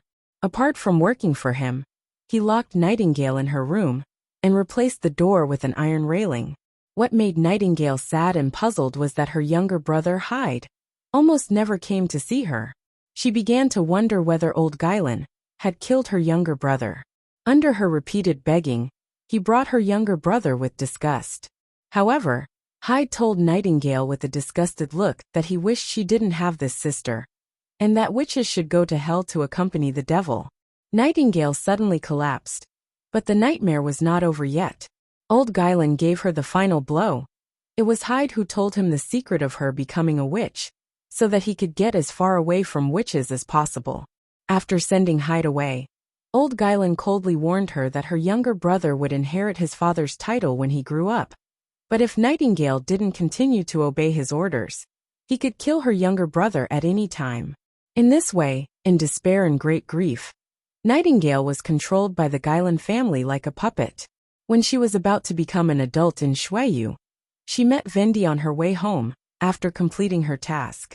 Or rather, it was Vendi who found her. When she learned that the Witches' Witch Cooperation Association still existed, she learned that there were still many sisters like her who had suffered misfortune, but had not given up resisting. Nightingale's broken heart suddenly ignited a little spark. It didn't take her too long to make up her mind. On her day of adulthood a week later, she gritted her teeth and endured the torture. Her strength had also undergone an earth-shattering transformation. Not only did the fog hide her figure, but she also found that the iron railings could no longer stop her. After she recovered from her day of adulthood, she stepped into old Guylan's bedroom like a ghost one night and slit his neck with a dagger. When she saw the blood spurting a few feet high and the sound of the other party inhaling and exhaling, she was surprised to find that she was calmer than she had imagined. After that, Nightingale left the Guylan residence. As for her younger brother Hyde, she no longer cared about him. In this way, she and Vendi embarked on a journey to find the Witch Cooperation Association. After Nightingale finished her story, she waited for a moment, but seeing that the prince was still immersed in the past, she excused herself. It took a long time for Roland to come back to his senses. He had to say, every witch had a long and bitter history, and those who could live to adulthood were the best of the best. But now that he had crossed over and become a prince, he was really lucky. The next morning, Roland went to Nightingale's room to visit Vendi. After a whole night's rest, Vendi's complexion looked a lot better, and her arm had also regained its color. Although her body was still a little weak, she propped herself up and bowed her head to the prince. I already know about your matter. Thank you for saving Nightingale's life. Roland took out a piece of parchment from his bosom and went straight to the point. There is no doubt that Kara will no longer accept you back to the Witch Cooperation Association. It would be better for you to stay in Border Town and work for me. If you agree, please sign this contract. Your salary will be the same as Anna's, 1 golden dragon per month. Your Royal Highness. Nightingale blinked her eyes, wanting to say something but hesitating. Roland naturally knew what she wanted to say. For this friend who had changed the course of her life and saved her life in the impassable mountain range, Nightingale didn't want to force Vendi to make a decision so soon. In her opinion, as long as Vendi stayed in Border Town for a while, she would definitely fall to her side. I also hope that we don't have to talk about this matter so urgently, but there are some things that are more dangerous every day we delay. Roland paused for a moment, and Vendi didn't interrupt, quietly waiting for the next part. I think I may know the way to get through the day of awakening without being hurt. What? As soon as these words came out, the two witches' expressions changed and asked in unison. It's just a guess. There is no real evidence. Roland waved his hand. The witches in the camp will suffer less harm than when they were in exile. The only difference is that when you were in exile, you hid your identity, for fear of being known. But in the camp, you have to constantly use your ability to maintain the daily operation of the camp. Vendi nodded. What you said is right. But when Anna was in the castle, she had to train her ability every day. Before the day of adulthood, she even exhausted her magic and fell into a coma. When she woke up, she had already safely passed through the most difficult hurdle for a witch, and without a single injury. So I think this may be the key to solving the problem of the demon's bite. A witch is a container of magic. During her growth, her magic will continue to accumulate, and when it exceeds the limit of her body, it will cause harm to her. And the months of the demons itself is the time when a witch's power is at its strongest. If you can constantly release your magic, so that it is maintained at a safe level, maybe the torture on the day of awakening will be greatly reduced, or even completely disappear. Roland paused, and then said, as the Lord of Border Town, I can provide a place for a witch to wantonly release her power, and no one will arrest you, put you on trial, or even directly put you to death. If my guess is correct, then there is no doubt that Border Town is the holy mountain that you have been searching for a long time. Witches were taught from birth that this dangerous ability was given by the devil, and people with a little bit of sobriety would only feel that the constant backlash of their own power was a kind of curse. This was an endless cycle. The more they didn't want to use it, the stronger the backlash would be. But as a time traveler, Roland's attitude towards this power was completely opposite. After going through the memories of the fourth prince, and excluding the existence of the true god, he simply regarded magic as a kind of energy, a kind of ability that could be controlled by his own will. Vendi was silent for a long time, and then asked, "If I sign the contract and promise to work for you, may I ask, what do I need to do first?" In the past hundreds of years, some witches, because of their unique abilities, had been secretly imprisoned by a few ambitious people and used as consumables. Although the church severely punished this kind of behavior, it was still difficult to prohibit it. And when they used witches, they were also ruthless. Once they lost their value, their fate could be said to be tragic.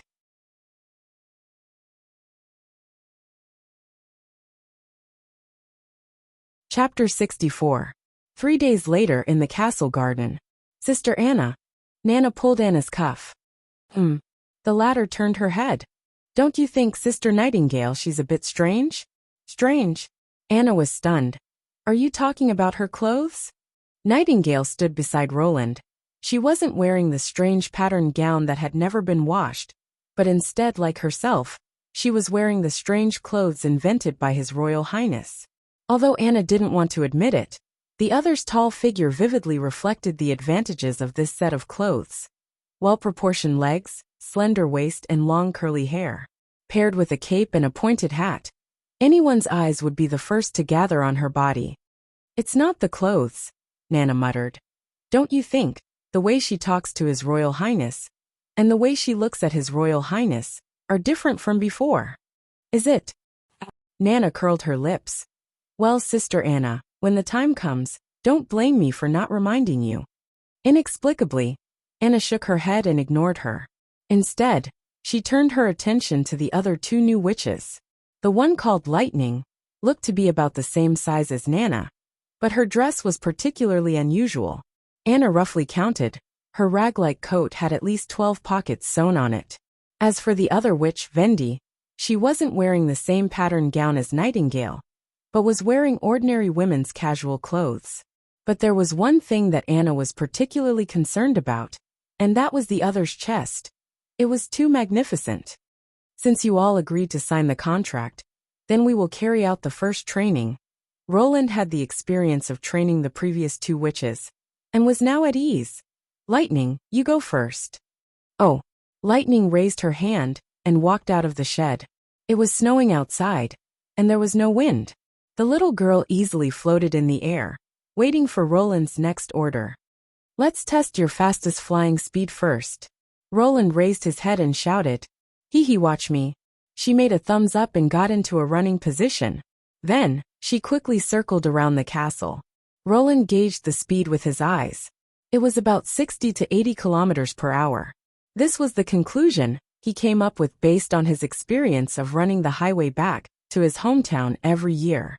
In terms of flying, this speed was not fast, similar to that of an ordinary pigeon.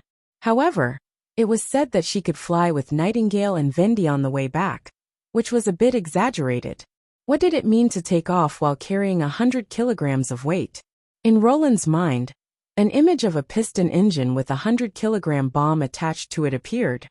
But the following experiment shattered his beautiful fantasy. When the weight exceeded 50 kilograms, about 110 pounds, Lightning's flying altitude dropped sharply. From the previous 100 meters, she suddenly dropped to about 10 meters. But after changing to a weight of nearly 100 kilograms, she could only fly 2 meters above the ground. In other words, if he wanted to turn Lightning into a bomber, even if it was a few kilograms of explosives, she would still enter the range of the enemy's crossbow because of the height problem. However, Roland quickly thought of a new use for the little girl. Whether it was for reconnaissance or artillery shooting, She was an excellent candidate. The encirclement and annihilation plan, which had been bothering him before, now seemed to have found a glimmer of hope. While the prince was testing Lightning's ability, Vendi was quietly looking at him from the side. After leaving the monastery, during her 15 years of wandering, she had seen a lot of people, civilians, farmers, craftsmen, soldiers, and nobles. They were always the same. When they didn't know that she was a witch, they would show their desire and love. But once they knew that she was a witch, their desire and love would instantly turn into fear and hatred. At the same time, there was a kind of evil desire that almost made Vendi want to vomit. She thought that in this life, she would only be accompanied by witches, and would never be able to get close to any man. This was also the reason why she intended to refuse Nightingale, not because she didn't trust her, but because of the fear in her heart. But Roland Wimbledon changed her mind. The way he looked at her was too ordinary, as if he had seen it countless times before. When she first saw Roland in Nightingale's room, she thought that it was because the other side hid very well, and Nightingale was next to him. But in the next few days, his expression was still the same. Was it because His Royal Highness's vision was much higher than that of the average noble? There was also the contract. Vendi thought it was just a formality, but when she opened it to read, she found that it was densely filled with clauses, not only specifying the responsibilities, but also the rights that she had. This was simply incredible. Taking a witch under his command, and not depriving her of her freedom, was already very generous. But he actually wrote about her rights in the contract? For example, Clause 2.1. It was the first time that Vendi had seen this kind of writing. Stated that she could have paid leave.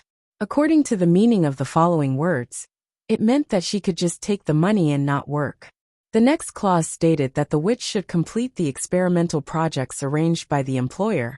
But if the witch felt that some of the projects were difficult to complete or not timely, she could propose to change or refuse the application.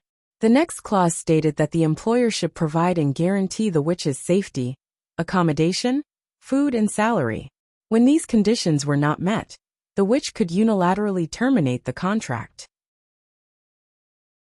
These clauses were a bit tongue-twisting, but the meaning was very clear.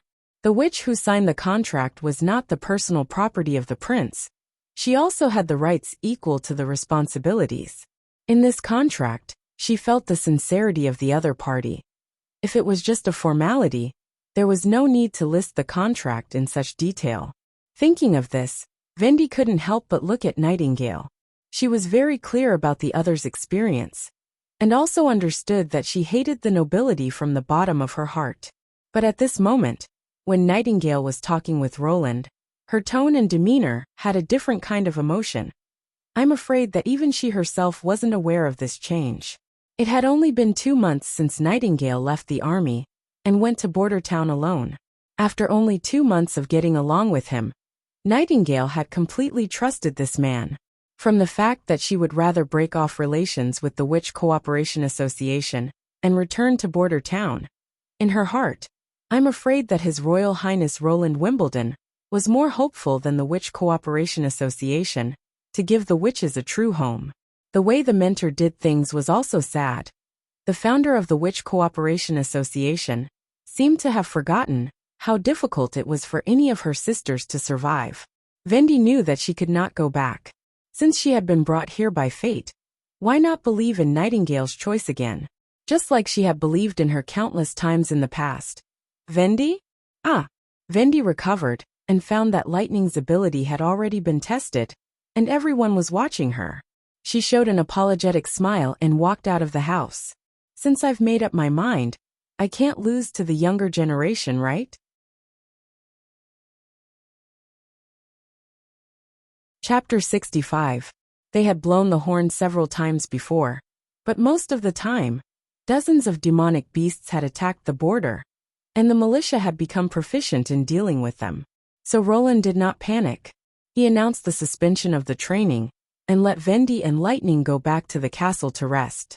Anna protected Nana, and went to the medical center to wait for the wounded, while he and Nightingale rushed to the city wall. Unexpectedly, Lightning protested. As an explorer, I have been in the western region for so long, but I have not seen a large-scale attack of demonic beasts. I am ashamed of my identity. I want to go with you." Roland did not hesitate to refuse her protest, and told Vendi to keep an eye on Lightning, forbidding her to run around when the demonic beasts were wreaking havoc. Then he looked at Nightingale, who nodded and stepped forward to grab Roland's hand. They stepped into the fog and went straight towards the city wall. Since he knew that Nightingale could bring objects into the fog, Roland immediately became fascinated by this way of travel, going straight through the obstacles, ignoring the terrain. One step was a few meters, and it gave him the feeling of being able to walk anywhere. When they arrived at the foot of the city wall, Roland found a corner where no one was around, got out of the fog, and went to the defense line alone. The distant wilderness was white, and he did not see the scene of demonic beasts attacking. Was this a false alarm? He was not the only one who thought this way. The militias that had taken their positions were also discussing this matter. The prince found Iron Axe, but found him looking into the distance with a serious face, still tightly holding the horn in his hand. "Did you blow the alarm?" "Yes, Your Highness, you see." His voice was much drier than usual. "That guy is coming." "That guy." Roland looked into the distance and saw a faint black spot at the end of his sight. Even in the pure white background, it was difficult to see. According to the rules, only when it was determined that the patrol could not solve the problem would the assembly horn be blown. However, as an experienced hunter, Iron Axe must have his reasons for doing so. "It's a hybrid," he swallowed. "The one I met 6 years ago." "Really?" Roland frowned. In theory, the demonic beasts would die when they attacked Longsong's stronghold. They had no IQ, so there was no concept of retreat in their minds. The stronghold had never been breached, but it actually didn't die, and even lived for 6 years? An ominous premonition rose in his heart. However, at such a distance, he could only vaguely see black spots, while Iron Axe could clearly distinguish the species of demonic beasts. His eyesight was too amazing. Perhaps he was mistaken, the prince thought. The demonic beast did not make Roland wait for too long. It began to approach the city wall, and soon everyone noticed this unique target. It was not as large as the previous hybrid. At first glance, it looked like an enlarged version of a feline, but it had a pair of fleshy wings on its back that covered both sides of its torso when not spread out. Its head was similar to that of a lion, but it had 2 pairs of eyes.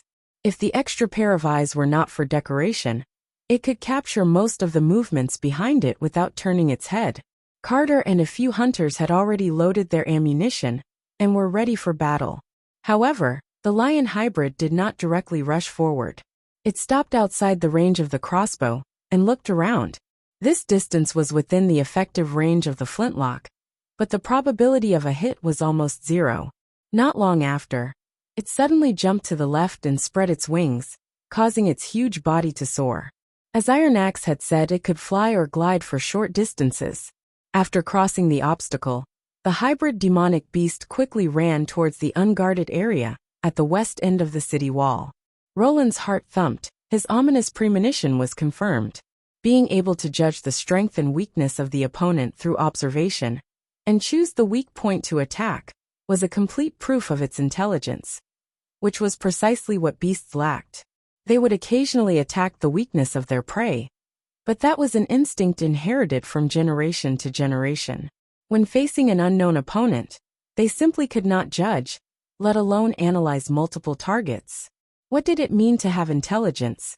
Humans relied on their outstanding brains and endurance to climb to the top of the food chain from the grassland, where they ate raw meat and drank blood. Roland did not dare to think about it anymore. He waved his hand and let the chief knight follow him, while the other hunters followed Iron Axe to snipe the demonic beast. After it ran to an uninhabited area, it jumped straight up and easily climbed over the city wall, then ran towards the residential area, completely ignoring the hunters. "Beast!" Roland shouted. "Militia's second wall section, follow me. Substitute team, temporarily guard the city wall." At this time, he had no time to care about the fact that the militia was only trained to stab in place. If they moved, it was likely that the team would be separated and attacked by the demonic beasts. Carter also led the guards to follow the prince. Their individual fighting strength was the strongest, and they could fill in any possible gap. At the end of the team was Iron Axe's flintlock team. After entering the old area, their line of sight was blocked by bungalows. Coupled with the narrow road covered with snow, everyone's movement was greatly restricted. Roland did not dare to split up the team to search, so he could only walk through the crisscrossed alleys, hoping to find traces of the demonic beast. He regretted not bringing lightning with him. If there was a wish to scout from the air, this group of people would not be running around like headless flies. After searching for about a quarter of an hour, they suddenly heard screams from the depths of the alley. The team immediately adjusted their direction and rushed towards the source of the sound. Fortunately, most of the militia were residents of the old area. With a clear goal, they skillfully passed through the alleys and even passed through other people's backyards. When they arrived at the scene of the incident, Roland saw a man bitten in two, his internal organs scattered on the ground. He was obviously dead. My God, it's Iron Fork, I know him. Damn it, did it run away? Be careful. Look to the right. Someone suddenly shouted. Before he finished speaking, a black shadow rushed out from the wooden house on the right. Accompanied by the scattering of wood fragments, it crashed straight through the wall of the wooden house and rushed into the team, who were caught off guard. Its front claws pressed down on a militia and opened its mouth to bite. Iron Axe was the first to react. He wanted to raise his gun and shoot, but he found that the scattered militia had blocked the alley. He had no suitable opportunity to shoot, so he could only push through the crowd and step by step towards the target. The other hunters also noticed the same problem. They all tucked their guns under their armpits, jumped up and grabbed onto the eaves, and climbed onto the roof in 2 or 3 jumps. The hybrid did not care about the spears that were stabbing towards it. It spread its wings and blocked the crowd's panic stabs. When it was about to jump away with the bloody militia in its mouth, a gunshot rang out. The monster's body suddenly burst into a few black flowers of blood. The hybrid that was hit by the lead shot roared angrily. It shook off the prey in its mouth and spread its wings, wanting to pounce on the hunters on the roof. Iron Axe just happened to push through the crowd. He quickly raised his gun in front of the demonic beast and pulled the trigger. It was almost impossible to miss the target. The gunpowder even sprayed on the monster's nose. The speed of the bullet did not slow down. It went straight through the target's eye and penetrated its skull.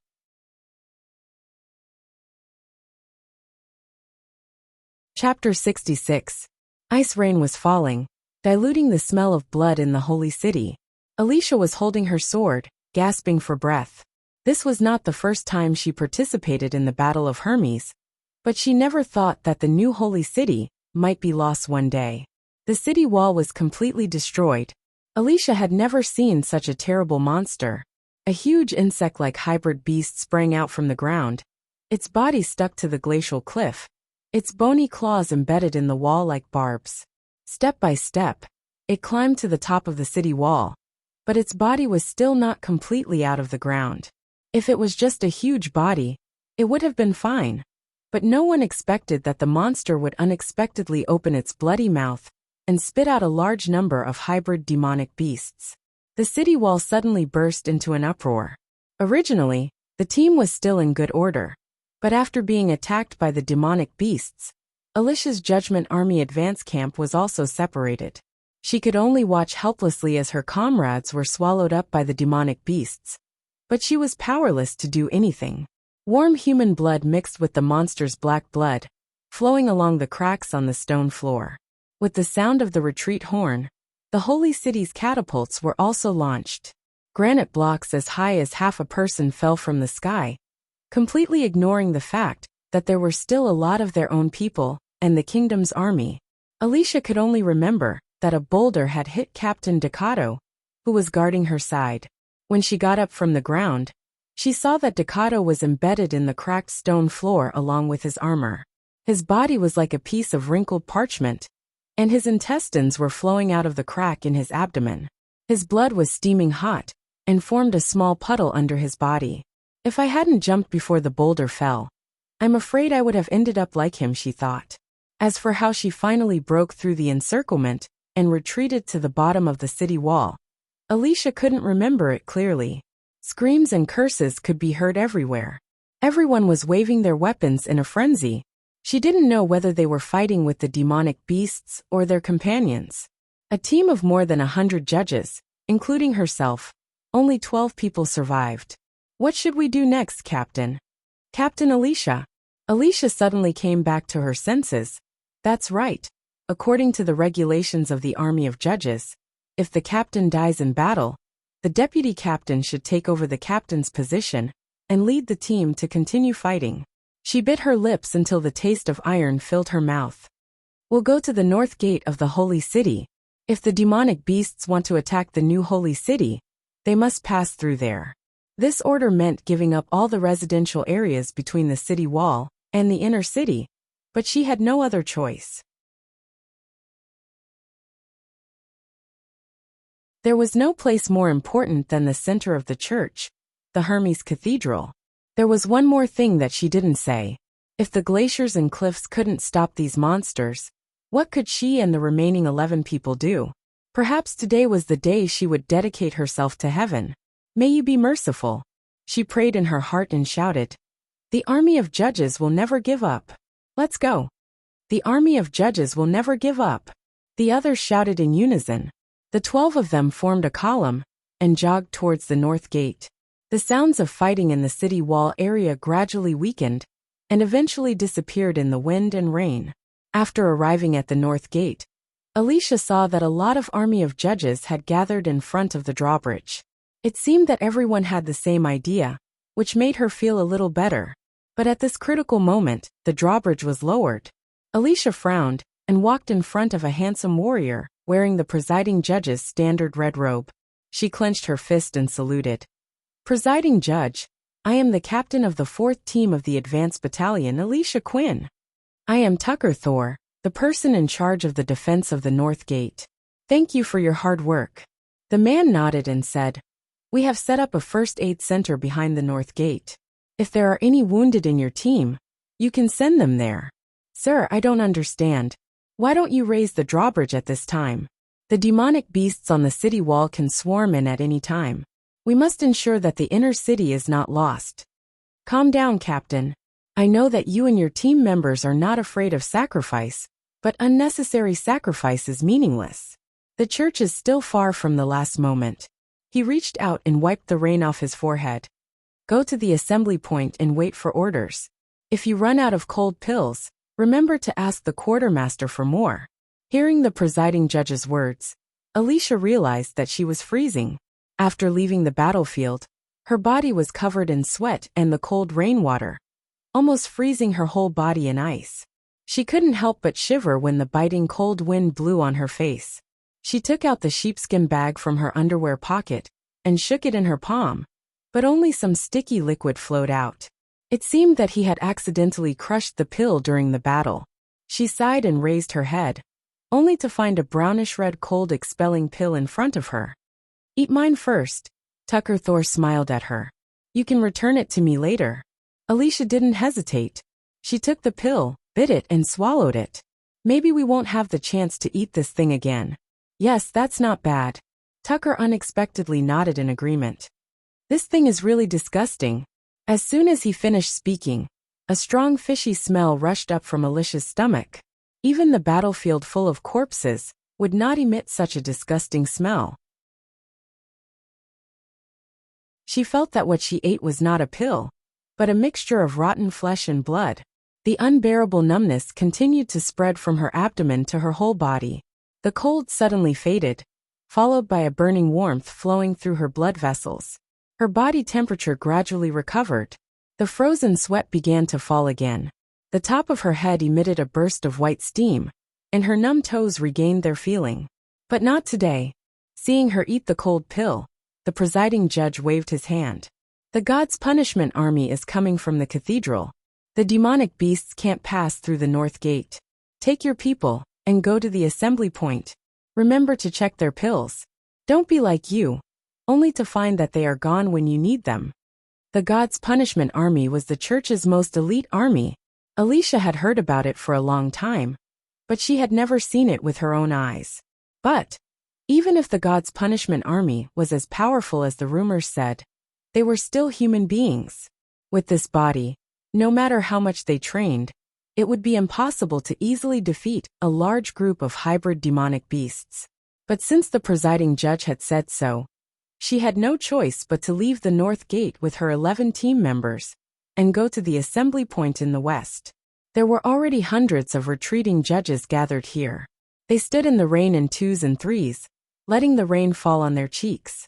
Some even sat directly on the ground, looking listless. Only a small number of people were still lined up in a neat line, waiting for the enemy to appear at any time. If it was a few days ago, Alicia would definitely stand up and scold them, but now, she was also at a loss. In order to build this new holy city, countless compatriots had died here. It could be said that every brick and tile here was condensed with the blood of believers and the judges. The bishop often said that occupying the Hermes was tantamount to owning the kingdom of God. But today, it seemed that the kingdom of God would fall into the hands of the devil's minions. The demonic beasts are coming, someone shouted. Prepare to meet the enemy. Alicia forced herself to raise her sword. She stared at the rapidly approaching shadow in the sky and shouted, "For Hermes!"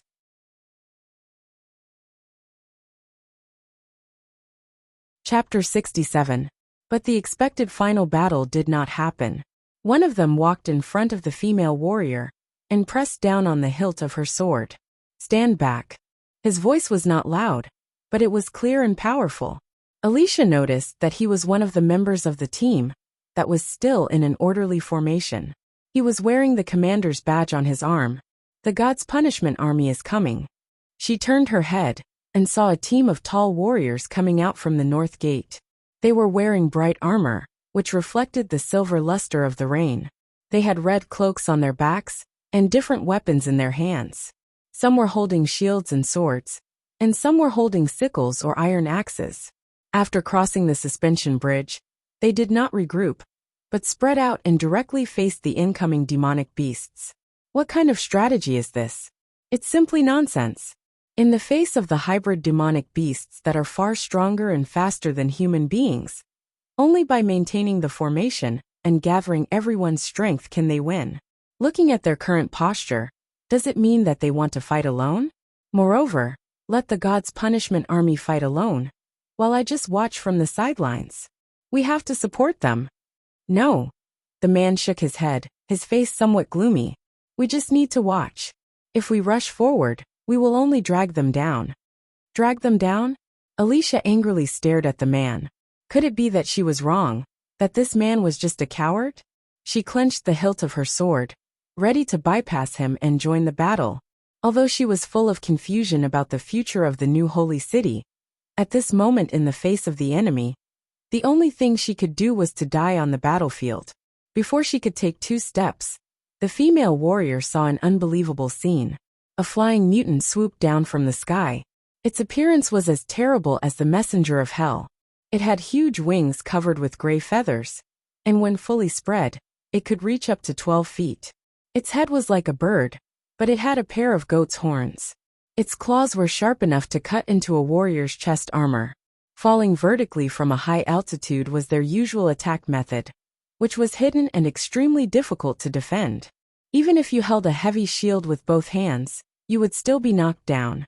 The huge impact force would shatter the arm bones of the shield holder, and the chest cavity would be flattened. It was almost a death situation. The only way to deal with this was to roll away when the mutant was about to hit the ground. That was the only way to avoid this dangerous attack. But the god's punishment army did not dodge. A silver-armored warrior took a stance to face the enemy.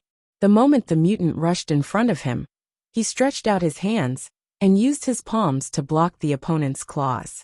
The impact force was so strong that it made a sound like the explosion of a snow barrel.